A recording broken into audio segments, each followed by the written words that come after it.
ನಮಸ್ಕಾರ ವೀಕ್ಷಕರೇ. ಇವತ್ತು ಮೆದುಳಿನ ಬಗ್ಗೆ ತಿಳಿಯೋಣ. ನಾನು doctor Suresh Patadmath, professor of psychiatry, ನಿಮ್ಯಾನ್ಸ್ನಲ್ಲಿ ಕೆಲಸ ಮಾಡ್ತಾ ಇದ್ದೇನೆ.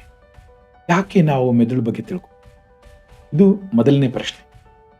ನೋಡಿ, ಮೆದುಳು ನಮ್ಮ ದೇಹದ ಬಹಳ ಮುಖ್ಯ ಅಂಗ. ಅಂದರೆ ಮೆದುಳು ನಮ್ಮ ಪ್ರಪಂಚದ ಪರಿಸರವನ್ನು ಗ್ರಹಿಸುತ್ತೆ ಪಂಚೇಂದ್ರಿಯದಿಂದ. ಕಣ್ಣು ನೋಡ್ತೀವಿ, ಮೂಗಿನಿಂದ ವಾಸನೆ ತಗೊಳ್ತೀವಿ, ಬಾಯಿಯಿಂದ ರುಚಿ, ಕಿವಿಯಿಂದ ಕೇಳ್ತೀವಿ, ಮತ್ತೆ ಮುಟ್ಟಿ ನಮ್ಮ ಚರ್ಮದಿಂದ ನಮ್ಮ ಪ್ರಪಂಚವನ್ನು ನಾವು ತಿಳ್ಕೊಳ್ಳೋದು ಈ ಪಂಚೇಂದ್ರಿಯಿಂದ. ಇದು ಕೂಡ ಬ್ರೈನಿನ ಕೆಲಸ. ಎರಡನೇದು, ಗ್ರಹಿಸಿದ್ದನ್ನು ಸ್ಟೋರ್ ಮಾಡುತ್ತೆ. ಅಂದರೆ ಮೆಮೊರಿ ಅಂತ ಕಳಿತೀವಿ, ಜ್ಞಾಪಕ ಶಕ್ತಿ. ಆ ಮೆಮೊರಿನ ನಾವು ಉಪಯೋಗಿಸಿ ನಡೆಯೋದಿರ್ಬೋದು, ಮಾತಾಡೋದಿರ್ಬೋದು, ಅಥವಾ ಹಲವಾರು ರೀತಿಯ ಯೋಚನೆಗಳು. ನಾವು ಯೋಚನೆ ಶಕ್ತಿ ಮನುಷ್ಯನಿಗಿದೆ. ಆ ಯೋಚನೆಗಳು, ಭಾವನೆಗಳು ಎಲ್ಲ ನಮ್ಮ ಮೆದುಳಿನ ಕಾರ್ಯಾಚರಣೆ. ಈ ಕಾರ್ಯವನ್ನು ಅರ್ಥ ಮಾಡ್ಕೊಬೇಕು. ನೋಡಿ, ಮೆದುಳು ಸತ್ತೋಯ್ತು, ಆದರೆ ಹಲವೊಂದು ದೇಹದ ಭಾಗಗಳು ಇನ್ನೂ ಕೆಲಸ ಮಾಡ್ತಿರುತ್ತೆ. ಉದಾಹರಣೆಗೆ, ಮೆದುಳು ಸತ್ತೋಗಿದೆ, ಅದಕ್ಕೆ ಬ್ರೈನ್ ಡೆತ್ ಅಂತ ಕರಿತೀವಿ. ಆದರೆ ಹಾರ್ಟ್ ಬೀಟ್ ಆಗ್ತಾ ಇದೆ, ಕಿಡ್ನಿ ಕೆಲಸ ಮಾಡ್ತಾ ಇದೆ, ಈವನ್ ಕೆಲವೊಮ್ಮೆ ಲಂಗ್ಸ್ ಕೂಡ ಕೆಲಸ ಮಾಡ್ತಾ ಇದೆ. ಅಂಥ ಸಂದರ್ಭದಲ್ಲಿ ಬ್ರೈನ್ ಡೆತ್ ಆಗಿದ್ರೆ ಕಾನೂನು ಪ್ರಕಾರ ಅವನು ಮನುಷ್ಯ ತೀರೋಗಿದ್ದಾನೆ ಅಂತ ಹೇಳ್ಬಿಟ್ಟು ನಾವು ಅಂಗಾಂಗಗಳನ್ನು ಡೊನೇಟ್ ಮಾಡ್ತೀವಿ. ಅಂದರೆ ಒಂದ್ಸಲ ಬ್ರೈನ್ ಡೆತ್ ಆದರೆ ಅವನು ವಾಪಸ್ ಬರೋಕ್ಕಾಗೋದಿಲ್ಲ. ಸೊ ಅದರಿಂದ ನಾವು ಯಾವುದೇ ರೀತಿಯಾದ ನಮ್ಮ ಮಾನಸಿಕ ಕಾಯಿಲೆಗಳಿರ್ಬೋದು, ನಮ್ಮ ಮನಸ್ಸಿನ ಬಗ್ಗೆ ಅರ್ಥ ಮಾಡ್ಕೊಳ್ಳೋದಿರ್ಬೋದು, ನಮ್ಮ ನಡವಳಿಕೆ ಬಿಹೇವಿಯರ್ ಅದನ್ನು ಅರ್ಥ ಮಾಡ್ಕೋಬೇಕು ಅಂದರೆ ನಾವು ಮೆದುಳನ್ನು ಅರ್ಥ ಮಾಡ್ಕೊಳ್ಳೇಬೇಕು. ಮೆದುಳನ್ನು ಅರ್ಥ ಮಾಡ್ಕೊಳ್ದಲೆ ನಾವೇನು ಕಲಿಯೋಕ್ಕಾಗೋದಿಲ್ಲ. ಬನ್ನಿ ವೀಕ್ಷಕರೇ, ನಾವು ಇವತ್ತು ಮೆದುಳಿನ ಬಗ್ಗೆ ತಿಳ್ಕೊಳ್ಳೋಣ. ಮೆದುಳು ಹೇಗೆ ಕಾಣುತ್ತೆ? ಈಗ ನಾವು CT ಸ್ಕ್ಯಾನ್ ಅಂತ ಹೇಳ್ತೀವಿ. CT ಅಂದರೆ ಕಂಪ್ಯೂಟರೈಸ್ಡ್ ಟೊಮೊಗ್ರಫಿ ಅಂತ. CT ಸ್ಕ್ಯಾನಲ್ಲಿ ನೋಡಿ, ಇಲ್ಲಿ ಕಾಣ್ತಾ ಇದೆಯಲ್ಲ, ಆ ರೀತಿ ಇರುತ್ತೆ. ಒಂದು CT ಸ್ಕ್ಯಾನ್. ಇನ್ನೊಂದು ಕಾಸ್ಟ್ಲಿ ಆದರೆ MRI, ಮ್ಯಾಗ್ನೆಟಿಕ್ ರೆಸೊನೆನ್ಸ್ ಇಮೇಜಿಂಗ್ ಅಂತ ಕರೀತೀವಿ. ನೋಡಿ, ಮೆದುಳು ಯಾವ ರೀತಿ ಕಾಣುತ್ತೆ. ಮೆದುಳಿದೆ, ಮೆದುಳಿನ ಕೆಳಗಡೆ ಮೆದುಳಿನ ಬೆನ್ನಿನ ಹುರಿ ಅಂತ ಕರಿತೀವಿ, ಅದಕ್ಕೆ ಸ್ಪೈನಲ್ ಕಾರ್ಡ್ ಕೂಡ ಹೋಗ್ತಾ ಇದೆ. ಸೊ ಇದು ಸ್ಕ್ಯಾನಿನಲ್ಲಿ ಬದುಕಿರೋ ಮನುಷ್ಯನ ಏನೇನು ಮೆದುಳಿನ ಭಾಗಗಳು. ಮೊದಲನೇದು ಸೆರೆಬ್ರಮ್ ಅಂತ ಕರಿತೀವಿ, ಇದು ಮೇಲ್ಗಡೆ ಇದೆ. ಅದ್ರ ಸೆರೆಬ್ರಮ್ ಕೆಳಗಡೆ ಸೆರೆಬೆಲಮ್ ಅಂತ ಕರಿತೀವಿ. ಅದು ಮುಂದ್ಗಡೆ, ಈ ಸೆರೆಬ್ರಮ್ನ ಕನೆಕ್ಟ್ ಆಗಿ ಕೆಳಗಡೆ ಬರೋದಕ್ಕೆ ನಾವು ಬ್ರೈನ್ ಸ್ಟೆಮ್ ಅಂತ ಕರಿತೀವಿ, ಅಥವಾ ಮೆದುಳಿನ ಕಾಂಡ ಅಂತ ಕರಿತೀವಿ. ಕೆಳಗಡೆ ಸ್ಪೈನಲ್ ಕಾರ್ಡ್, ಅದಕ್ಕೆ ನಾವು ಬೆನ್ನ ಹೊರೆ. ಸೊ ಇದು ಮೇನ್ ನಮ್ಮ ಬ್ರೈನಿನ ಭಾಗಗಳು. ಸೊ ಈಗ ನಾವು ಮೆದುಳು ಸ್ಕಲ್ ಅಥವಾ ತಲೆಬುರುಡನ್ನು ಓಪನ್ ಮಾಡಿ ನೋಡಿದ್ರೆ ಹೀಗೆ ಕಾಣುತ್ತೆ, ಈ ರೀತಿ ಕಾಣುತ್ತೆ. ನೋಡಿ, ಈ ಬ್ರೈನ್ ಇದೆಯಲ್ಲ, ಇದು ಸೈಡ್ ಪೋಸಲ್ಲಿ ತೋರಿಸ್ತಾ ಇರೋದು. ಈ ಸೈಡ್ ಪೋಸಲ್ಲಿದೆ ಈ ಕಡೆಯಿಂದ. ಸೊ ಸೈಡಿಂದ ನೋಡಿದ್ರೆ ಹೀಗೆ ಕಾಣುತ್ತೆ ಬ್ರೈನ್ನ. ಮೇಲ್ಗಡೆ ಟಾಪ್ ಇದೆ, ಇದು ಮೇಲ್ಗಡೆ ಟಾಪ್, ಫ್ರಂಟ್, ಬ್ಯಾಕ್. ಹಿಂದ್ಗಡೆ ಬ್ಯಾಕ್ ಅಲ್ಲಿ ಇದೆಯಲ್ಲ ಕೆಳಗಡೆ, ಇದಕ್ಕೆ ನಾವು ಸೆರೆಬೆಲಮ್ ನೋಡಿ, ಇದು ಕೆಳಗಡೆ ಇದೆಯಲ್ಲ, ಇದು ಸೆರೆಬೆಲಮ್. ನೆಕ್ಸ್ಟ್, ಇದು ನಿಜವಾದ ಈ ಬ್ರೈನು. ಮನುಷ್ಯ ಸತ್ತೋಗಿದ್ದಾನೆ, ಅವನ ಬ್ರೈನ್ನ ಇಲ್ಲಿ ತೋರಿಸ್ತಾ ಇದೆ. ಈಗೇನಿದು ಸೈಡ್ ಪೋಸ್ ಇಂದ ನೋಡ್ತಾ ಇರೋದು. ಸೊ ಕೆಳಗಡೆ ಇದೆಲ್ಲ ಇದೆ ಸೆರೆಬೆಲಮ್, ಪೂರ್ತಿ ದೊಡ್ಡದು ಸೆರೆಬ್ರಮ್. ಈಗ ನಾವು ಯಾವ ರೀತಿ ಭಾಗಗಳನ್ನ ವಿಂಗಡಿಸಿದೀವಿ ಅಂತ ನೋಡೋಣ. ಮೊದಲನೇದು ಫ್ರಾಂಟಲ್ ಲೋಬ್, ಮುಂಭಾಗದ ಲೋಬ್ ಅಂತ ಕರೀತೀವಿ. ನೆಕ್ಸ್ಟ್ ಟೆಂಪರಲ್ ಲೋಬ್ ಅಂತ ಕರೀತೀವಿ. ಕೆಳಗಡೆ ಇದೆಲ್ಲ ಅದಕ್ಕೆ ಟೆಂಪರಲ್ ಲೋಬ್. ಅದಕ್ಕೆ ಅದ್ರ ಮೇಲ್ಗಡೆ ಪರೈಟಲ್ ಲೋಬ್. ಅದಾದ್ಮೇಲೆ ಹಿಂದ್ಗಡೆ ಇದೆ, ಅದಕ್ಕೆ ಆಕ್ಸಿಪಿಟಲ್ ಲೋಬ್. ಆ ಆಕ್ಸಿಪಿಟಲ್ ಲೋಬ್ ಕೆಳಗಡೆ ಸೆರೆಬೆಲಮ್ ಅಂತ ಬರುತ್ತೆ. ನಾವು ಎಷ್ಟೊಂದು ಜನ ಮಾತಾಡಿರೋದು ಕೇಳಿರ್ಬೋದು, ಸಣ್ಣ ಮೆದುಳು ಅಂತ ಹೇಳಿ. ನಾವು ಸೆರೆಬೆಲಮ್ ಅಂತ ಕರಿತೀವಿ ಇಂಗ್ಲೀಷಲ್ಲಿ. ಅದ್ರ ಕೆಳಗಡೆ ನಮಗೆ ಕಾಣುತ್ತೆ ಬ್ರೈನ್ ಸ್ಟೆಮ್. ನೋಡಿ, ಇದು ರಫ್ ಆಗಿ ಅರ್ಥ ಮಾಡ್ಕೊಳ್ಳುವಂಥ ಈ ಹಲವಾರು ಭಾಗಗಳು ಮೆದುಳಿನ. ಮೊದಲನೇದಾಗಿ ಫ್ರಂಟಲ್ ಲೋಬ್, ಅಂದರೆ ಮುಂದ್ಗಡೆ ಇದೆಲ್ಲ ಅದು ಫ್ರಂಟಲ್ ಲೋಬ್. ಅದರ ಕೆಳಗಡೆ ಫ್ರಂಟಲ್ ಲೋಬ್ಗಿಂತ ಸ್ವಲ್ಪ ಹಿಂದೆ ಟೆಂಪರಲ್ ಲೋಬ್, ಮೇಲ್ಗಡೆ ಪ್ಯಾರೈಟಲ್ ಲೋಬ್, ಆಕ್ಸಿಪಿಟಲ್ ಲೋಬ್, ಸೆರೆಬೆಲಮ್ ಮತ್ತೆ ಬ್ರೈನ್ ಸ್ಟೆಮ್. ನಾವು ಈಗ ಈ ಒಂದೊಂದು ಭಾಗಗಳು ಯಾವ ರೀತಿ ಕೆಲಸ ಮಾಡ್ತವೆ ಅದನ್ನ ಅರ್ಥ ಮಾಡಿ. ಮೊದಲನೇದಾಗಿ ಫ್ರಂಟಲ್ ಮುಂಭಾಗದ ಲೋಬ್ ಅಂತೀವಲ್ಲ ಅದಕ್ಕೆ. ಆ ಮುಂಭಾಗದ ಲೋಬ್ ಇದೆಯಲ್ಲ, ಆ ಫ್ರಂಟಲ್ ಲೋಬ್ ಮನುಷ್ಯಂಗೂ ಮತ್ತು ಮಂಗನಿಗೂ ವ್ಯತ್ಯಾಸ ಅಲ್ಲೇ ಇರುತ್ತೆ. ಮಂಗಂಗ್ ಬೇರೆ ಎಲ್ಲ ಇದೆ, ಫ್ರಂಟಲ್ ಲೋಬ್ ಇಲ್ಲ. ಅಂದ್ರೆ ಮನುಷ್ಯ ಏನೇನ್ ಮಾಡ್ತಾನೆ ಮಂಗನ್ನ ಮಾಡ್ದಲೇ ಇರೋದು ಇದೆಲ್ಲ ಫ್ರಂಟಲ್ ಲೋಬ್. ಉದಾಹರಣೆಗೆ ಮನುಷ್ಯ ಯೋಚನೆ ಮಾಡ್ತಾನೆ, ಫ್ರಂಟಲ್ ಲೋಬಲ್ಲಿ ಜಾಸ್ತಿ ಇರುತ್ತೆ. ಮನುಷ್ಯ ಇಂಟೆಲಿಜೆಂಟ್, ಇಲ್ಲಿ ಫ್ರಂಟಲ್ ಲೋಬ್. ಮನುಷ್ಯ ಮಾತಾಡ್ತಾನೆ, ಇದು ಕೂಡ ಫ್ರಂಟಲ್ ಲೋಬ್. ಮನುಷ್ಯ ತನಗೆ ಏನಾದರೂ ಕೋಪ ಬಂದರೆ ಸಿಟ್ಟು ಬಂದರೆ ತಡೆಯೋ ಶಕ್ತಿ ಇರುತ್ತಲ್ಲ, ತಡೆಗಟ್ಟೋ ಶಕ್ತಿ, ಏನಂತಾರಲ್ಲ, ಯಾವುದೇ ರೀತಿಯಾದ ಆಸೆ ಆಕಾಂಕ್ಷೆಗಳು ಕೋಪಗಳು ಭಾವನೆಗಳನ್ನ ಹಿಡಿದಿಡೋದು ಫ್ರಂಟಲ್ ಲೋಬ್. ಏನೇಳಿ ಭಾವನೆಗಳನ್ನ ಹಿಡಿದು ತಡೆಗಟ್ಟೋದು ಫ್ರಂಟ್. ಮಂಗ ಅದು ಮಾಡೋದಿಲ್ಲ, ಬಾಳೆಹಣ್ಣು ಕಾಣಿಸ್ತಾ ಜಿಗಿದು ಬಿಟ್ಟು ಕಿತ್ಕೊಂಡ್ಬಿಡುತ್ತೆ, ಅದಕ್ಕೆ ಫ್ರಂಟಲ್ ಲೋಬ್ ಇಲ್ಲ. ಅದನ್ನು ತಡೆಗಟ್ಟೋ ಶಕ್ತಿ ಇಲ್ಲ. ಫ್ರಂಟಲ್ ಲೋಬ್ ಏನಂದ್ರೆ ಸಮಾಜದ ಕಟ್ಟುನಿಟ್ಟುಗಳು, ಸಮಾಜದ ಏನಂತಾರಲ್ಲ ಈ ರೂಲ್ಸ್ ರೆಗ್ಯುಲೇಷನ್ ಫ್ರಂಟಲ್ ಲೋಬ್. ಅರ್ಥ ಮಾಡ್ಕೊಳ್ಳಿ, ಫ್ರಂಟಲ್ ಲೋಬ್ ಅನ್ನೋದು ಒಂಥರ ಪೊಲೀಸ್ ಇದ್ದಂಗೆ. ಇದು ಮಾಡಬಾರ್ದು, ಇದು ಮಾಡಬೇಕು, ಸಮಾಜದ ಕಟ್ಟುನಿಟ್ಟುಗಳು, ಸಮಾಜದಲ್ಲಿ ಹೇಗಿರ್ಬೇಕು, ಮಾತಾಡೋದು ಹೇಗೆ, ಎಲ್ಲ ಫ್ರಂಟಲ್ ಲೋಬಲ್ಲಿ ಬರುತ್ತೆ. ಕೆಳಗಡೆ ಇದು ಟೆಂಪರಲ್ ಲೋಬ್ ಅಂತ ಹೇಳಿ. ಟೆಂಪರಲ್ ಲೋಬ್ ಅದು ಒಂಥರ ಬ್ಯಾಂಕ್ ಇದ್ದಾಗೆ, ನಮ್ಮ ಜ್ಞಾಪಕ ಶಕ್ತಿ ಇಲ್ಲಿ ಬರುತ್ತೆ, ಫ್ರಂಟ್ ಇಲ್ಲಿ ಕಾಣಿಸ್ಕೊಂಡು. ಸೊ ಇದೆಯಲ್ಲ ಟೆಂಪರಲ್ ಲೋಬ್ ಇದೆಯಲ್ಲ, ಇಲ್ಲಿ ಬ್ಯಾಂಕ್. ಈ ಬ್ಯಾಂಕಲ್ಲಿ ಏನೇನು ಸ್ಟೋರ್ ಆಗುತ್ತೆ, ಜ್ಞಾಪಕ ಶಕ್ತಿ ಇರ್ಬೋದು, ನಾವು ಮ್ಯೂಸಿಕ್ ಕೇಳಿರೋದಿರ್ಬೋದು, ಅಥವಾ ನಾವು ಸೈಕಲ್ ಹೊಡೆಯೋದಿರೋದೆಲ್ಲ ಎಲ್ಲ ಟೆಂಪರಲ್ ಲೋಬಲ್ಲಿ. ಸೊ ಟೆಂಪರಲ್ ಲೋಬ್ ಬ್ಯಾಂಕ್ ಇದ್ದಾಗ. ಪೆರೈಟಲ್ ಲೋಬಲ್ಲಿ ಏನು? Parietal lobe business centre. ಈ ಕ್ಯಾಲ್ಕುಲೇಷನ್ ಇರ್ಬೋದು, ಕ್ಯಾಲ್ಕುಲೇಷನ್ ಬರೀ ದುಡ್ಡಿಂದ ಒಂದೇ ಅಲ್ಲ, ಎಲ್ಲ ರೀತಿಯಾದ ಕ್ಯಾಲ್ಕುಲೇಷನ್. ಈಗ ಹೆಣ್ಮಗಳು ಅಡುಗೆ ಮಾಡಿದ್ರೆ ಎಷ್ಟು ಜನಕ್ಕೆ ಎಷ್ಟು ಅಕ್ಕಿ ಹಾಕಬೇಕು, ಎಷ್ಟು ಸಾರು ಹಾಕಬೇಕು, ಎಷ್ಟು ಉಪ್ಪು ಹಾಕಬೇಕು, ಅವೆಲ್ಲ ಕ್ಯಾಲ್ಕುಲೇಷನ್ ಅಲ್ಲಿ ನಡೆಯುತ್ತೆ.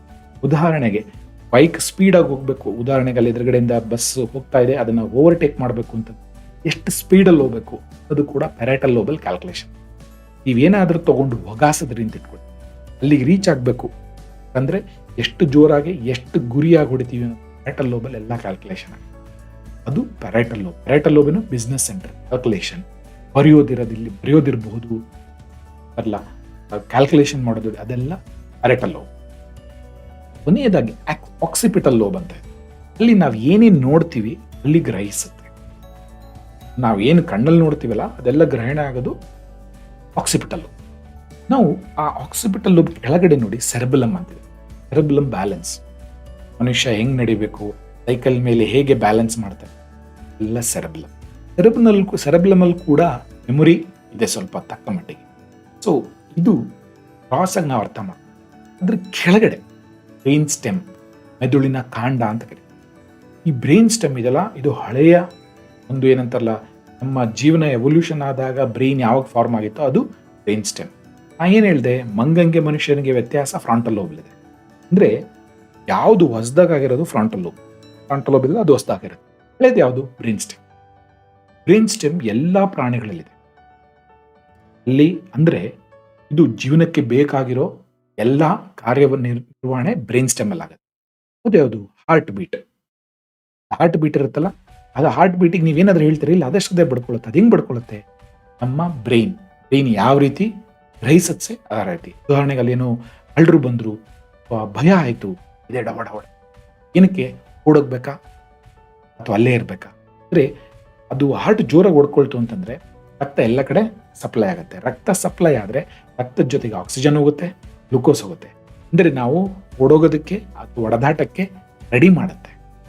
ಸೊ ಈ ಬ್ರೈನ್ ಸ್ಟೆಮ್ ಇದೆಯಲ್ಲ, ಅಲ್ಲಿ ಹಾರ್ಟ್ ಬೀಟ್, ಲಂಗ್ಸ್, ನಮ್ಮ ಶ್ವಾಸಕೋಶಗಳು ಎಷ್ಟರ ಮಟ್ಟಿಗೆ ನಾವು ಉಸಿರಾಡಬೇಕು ಅಂತ ಯಾವತ್ತಾರ ನಾವು ಯೋಚನೆ ಮಾಡ್ತೀವಿ? ಇಲ್ಲ, ಹುಟ್ಟದಾಗಿಂದ ಸಾಯ ತನಕ ನಾವು ಗೊತ್ತಿಲ್ಲದಲ್ಲೇ ಉಸಿರಾಡ್ತೀವಿ. ಆ ಸೆಂಟರ್ ಕೂಡ ಈ brain stem. So brain stem ಅಲ್ಲಿ ಇಂಪಾರ್ಟೆಂಟ್ ಒಂದು ಹಾರ್ಟ್, ಲಂಗ್ಸ್, ಆ ಮೆದುಳಿನ ಕಾಂಡ ಬ್ರೈನ್ ಸ್ಟೆಮ್ ಅಲ್ಲಿ. ಒಂದೇ ಅಲ್ಲ, ಈಟಿಂಗ್ ಮತ್ತು ವಾಮಿಟಿಂಗ್ ಅಂತ ಹೇಳಿ ವಾಮಿಟಿಂಗ್ ಮಾಡ್ಕೊಳ್ಳೋದು ಕೂಡ ಅಲ್ಲಿ. ಸೊ ಇದು ನಮ್ಮ ಮೆದುಳಿನ ಹಲವಾರು ಭಾಗಗಳು. ಸೊ ಇನ್ನೊಮ್ಮೆ ನಾನು ರಿಪೀಟ್ ಮಾಡ್ತೀನಿ. ಫ್ರಂಟಲ್ ಲೋಬ್ ಒಂಥರ ಪೊಲೀಸ್ ಇದ್ದ ಹಾಗೆ, ಟೆಂಪರಲ್ ಲೋಬ್ ಬ್ಯಾಂಕ್ ಇದ್ದ ಹಾಗೆ, parietal lobe business centre, occipital lobe ಎಲ್ಲ ಗ್ರಹಿಸುವ, ಅಂದ್ರೆ ಕಣ್ಣಿಂದ ನೋಡಿದ್ದೆಲ್ಲ ಗ್ರಹಿಸೋದು occipital lobe. Cerebellum balance.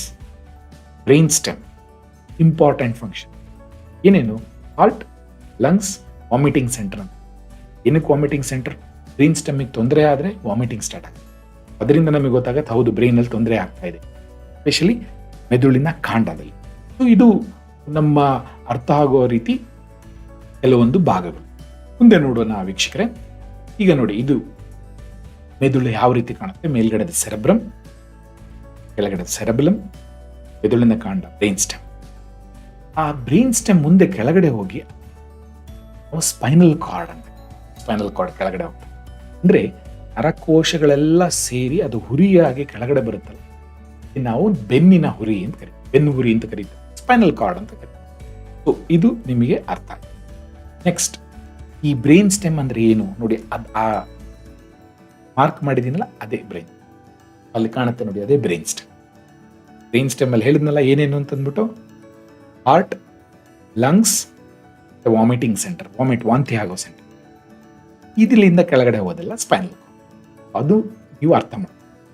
Brain stem very important, ಅರ್ಥ ಮಾಡ್ಕೋಬೇಕು. ಅದು ಮುಂದಿನ ಕ್ಲಾಸ್ ಅಲ್ಲಿ ಗೊತ್ತಾಗುತ್ತೆ ಏನಕ್ಕೆ ಬ್ರೈನ್ ಸ್ಟೆಮ್ ಬಗ್ಗೆ ನಾನು ಎಷ್ಟು ಒತ್ತು ಕೊಟ್ಟು ಹೇಳ್ತಾ ಇದ್ದೀನಿ. ಸೊ ನೆಕ್ಸ್ಟ್, ಇಲ್ಲಿ ನೋಡಿ, ಅದು ಫ್ರಂಟಲ್ ಲೋಬ್. ಇನ್ನೊಮ್ಮೆ ರಿಪೀಟ್ ಮಾಡ್ತಾ ಇದ್ದೀನಿ. ಟೆಂಪರಲ್ ಲೋಬ್ ಇಲ್ಲಿ ಬರುತ್ತೆ. ಅಲ್ಲಿ ನೋಡಿ ಪೆರೆಟಲ್ ಲೋಬ್ ಇದೆ, ಆಕ್ಸಿಪಿಟಲ್ ಲೋಬ್ ಇದೆ, ಸೆರೆಬ್ಲಮ್ ಅಂತ ಕಾಣುತ್ತೆ. ನೆಕ್ಸ್ಟ್, ಅದು ನಾವು ಇದುವರೆಗೂ ಸೈಡ್ ಇಂದ ನೋಡ್ತಾ ಇದ್ದೀವಿ. ಈಗ ಮೇಲ್ಗಡೆಯಿಂದ ನೋಡಿದೀವಿ. ಈಗ ಬ್ರೈನ್ ನ ಮೇಲ್ಗಡೆಯಿಂದ ನೋಡ್ತಾ ಇದ್ದೀವಿ. ಮೇಲ್ಗಡೆಯಿಂದ ನೋಡಿದ್ರೆ ನಮಗೆ 2 ಗೋಳಗಳಿರುತ್ತೆ. ಒಂದು ಗೋಳದ ಅರ್ಧಗಳು. 2 ಬ್ರೈನ್ ಇದೆ ಅಂತ ಎಲ್ಲೂ ಹೇಳೋದಿಲ್ಲ. Right hemisphere, left hemisphere. ಅಂದ್ರೆ ಬಲಭಾಗದ ಗೋಳದ ಅರ್ಧ, ಎಡಭಾಗದ ಗೋಳದ ಅರ್ಧ. ಅಂದ್ರೆ ಯಾರಿಗೂ 2 ಬ್ರೈನ್ ಇಲ್ಲ, ಒಂದೇ ಬ್ರೈನು. ಬ್ರೈನಿನ 2 ಹೆಮಿಸ್ಪಿಯರ್. ಕೈಗಳು 2 ಇಲ್ಲ ಅಂತ ಹೇಳಿದ್ರೆ ಕೈಗಳು ಅಂತ ಕರೀತೀವಿ. ಕಾಲುಗಳು ಅಂತೀವಿ, 2 ಕಾಲುಗಳು, ಕೈಗಳು ಅಂತ ಹೇಳಿ. ಅದೇ ರೀತಿ ಬ್ರೈನ್ ಒಂದೇ ಇರೋದು, ಅದು ರೈಟ್ ಹೆಮಿಸ್ಪಿಯರ್, ಲೆಫ್ಟ್ ಹೆಮಿಸ್ಪಿಯರ್. ಅರ್ಥ ಆಯ್ತಾ? ಮುಂದ್ಗಡೆ ಆಗಿರುತ್ತೆ, ಹಿಂದ್ಗಡೆ ಕಾಣುತ್ತೆ. ನೋಡಿ ಮತ್ತೊಮ್ಮೆ ಬ್ರೈನ್ ಸ್ಟೆಮ್ ನೋಡಿ, ಅದು ಬ್ರೈನ್ ಕಾಣಿಸ್ತಾ ಇದೆಯಲ್ಲ ನಿಮಗೆ. ಈ ಬ್ರೈನ್ ಸೆರೆಬ್ರಮಲ್ ಮಧ್ಯದಲ್ಲಿ ಈ ಮೆದುಳಿನ ಕಾಂಡ ಇಲ್ಲಿಂದ ಇಲ್ಲಿಗೆ ಇದನ್ನ ಡಿಸೆಕ್ಟ್ ಮಾಡಿ ಹೊರಗಡೆ ತೆಗೆದ್ರೆ ಈ ತರ ಕಾಣುತ್ತೆ. ಅಂದ್ರೆ ಆ ಬ್ರೈನಿನ ಒಳಗಡೆಯಿಂದ ಮೆದುಳಿನ ಕಾಂಡನ ಹೊರಗಡೆ ತೆಗೆದಾಗ ಯಾವ ರೀತಿ ಕಾಣುತ್ತೆ? ಮೇಲ್ಗಡೆ ಥಾಲಮಸ್ ಅಂತಿದೆ. ನಮ್ಮ ಯಾವುದೇ ರೀತಿಯ ಗ್ರಹಿಸೋ ಶಕ್ತಿ ಇದೆಲ್ಲ, ಸೆನ್ಸೇಷನ್, ನಾವು ಮುಟ್ಟಿರೋದು, ಬಿಸಿ ಅನ್ಸೋದು, ನೋವಿನದು ಎಲ್ಲ ಗ್ರಹಿಸಿ ಥಾಲಮಸ್ ಅಲ್ಲಿ. ಅದಾದ್ಮೇಲೆ ಮಿಡ್ ಬ್ರೈನ್, ಕೆಳಗಡೆ ಕ್ರೇನಿಯಲ್ ನರ್ವ್ಸ್ ಬರುತ್ತೆ, ಮೆಡಲ್ಲೋ ಆಬ್ಲಾಂಗೇಟ, ಸ್ಪೈನಲ್ ಕಾರ್ಡ್. ಸೊ ಇದು ಕೆಲವೊಂದು ಭಾಗಗಳು. ತಲೆ ಕೆಡಿಸ್ಕೊಬಿಡಿ, ಇಷ್ಟು ನೆನ್ಪಿಟ್ಕೊಡಿ. ಮೆದುಳಿನ ಕಾಂಡ ಬಹಳ ವೆರಿ ಇಂಪಾರ್ಟೆಂಟ್. ಅಲ್ಲಿ ಇಂಪಾರ್ಟೆಂಟ್ ಹಾರ್ಟ್ ಬೀಟ್ ಇದೆ, ಲಂಗ್ಸ್ ಇದೆ. ಲಂಗ್ಸ್ ಅಂದ್ರೆ ರೆಸ್ಪಿರೇಷನ್, ಅಂದ್ರೆ ಉಸಿರಾಟದ ಬಗ್ಗೆ ಸೆಂಟ್ರ್ ಇದೆ. ಅದಾದ್ಮೇಲೆ ನಾವೀಗ ಒಂದು ಸ್ಮಾಲ್ ಮೂವಿ ನೋಡೋಣ, ಬ್ರೈನ್ ಯಾವ ರೀತಿ ಕಾಣಿಸುತ್ತೆ.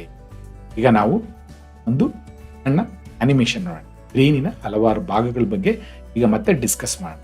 ನೋಡಿ, ಬ್ರೈನ್ ಸೈಡ್ ಇಂದ ನೋಡ್ತಾ ಇದೀವಿ. ಹಿಂಗೆ ಬ್ರೈನ್ ಈ ತರ ಸೈಡ್ ಅಲ್ಲಿ ಇದ್ದಾಗ ಯಾವ ರೀತಿ ಕಾಣುತ್ತೆ ಅಂತ ಈಗ ಸ್ಟಾರ್ಟ್ ಆಗುತ್ತೆ. ಅದಲ್ಲ, frontal lobe, occipital lobe, cerebellum and brain stem.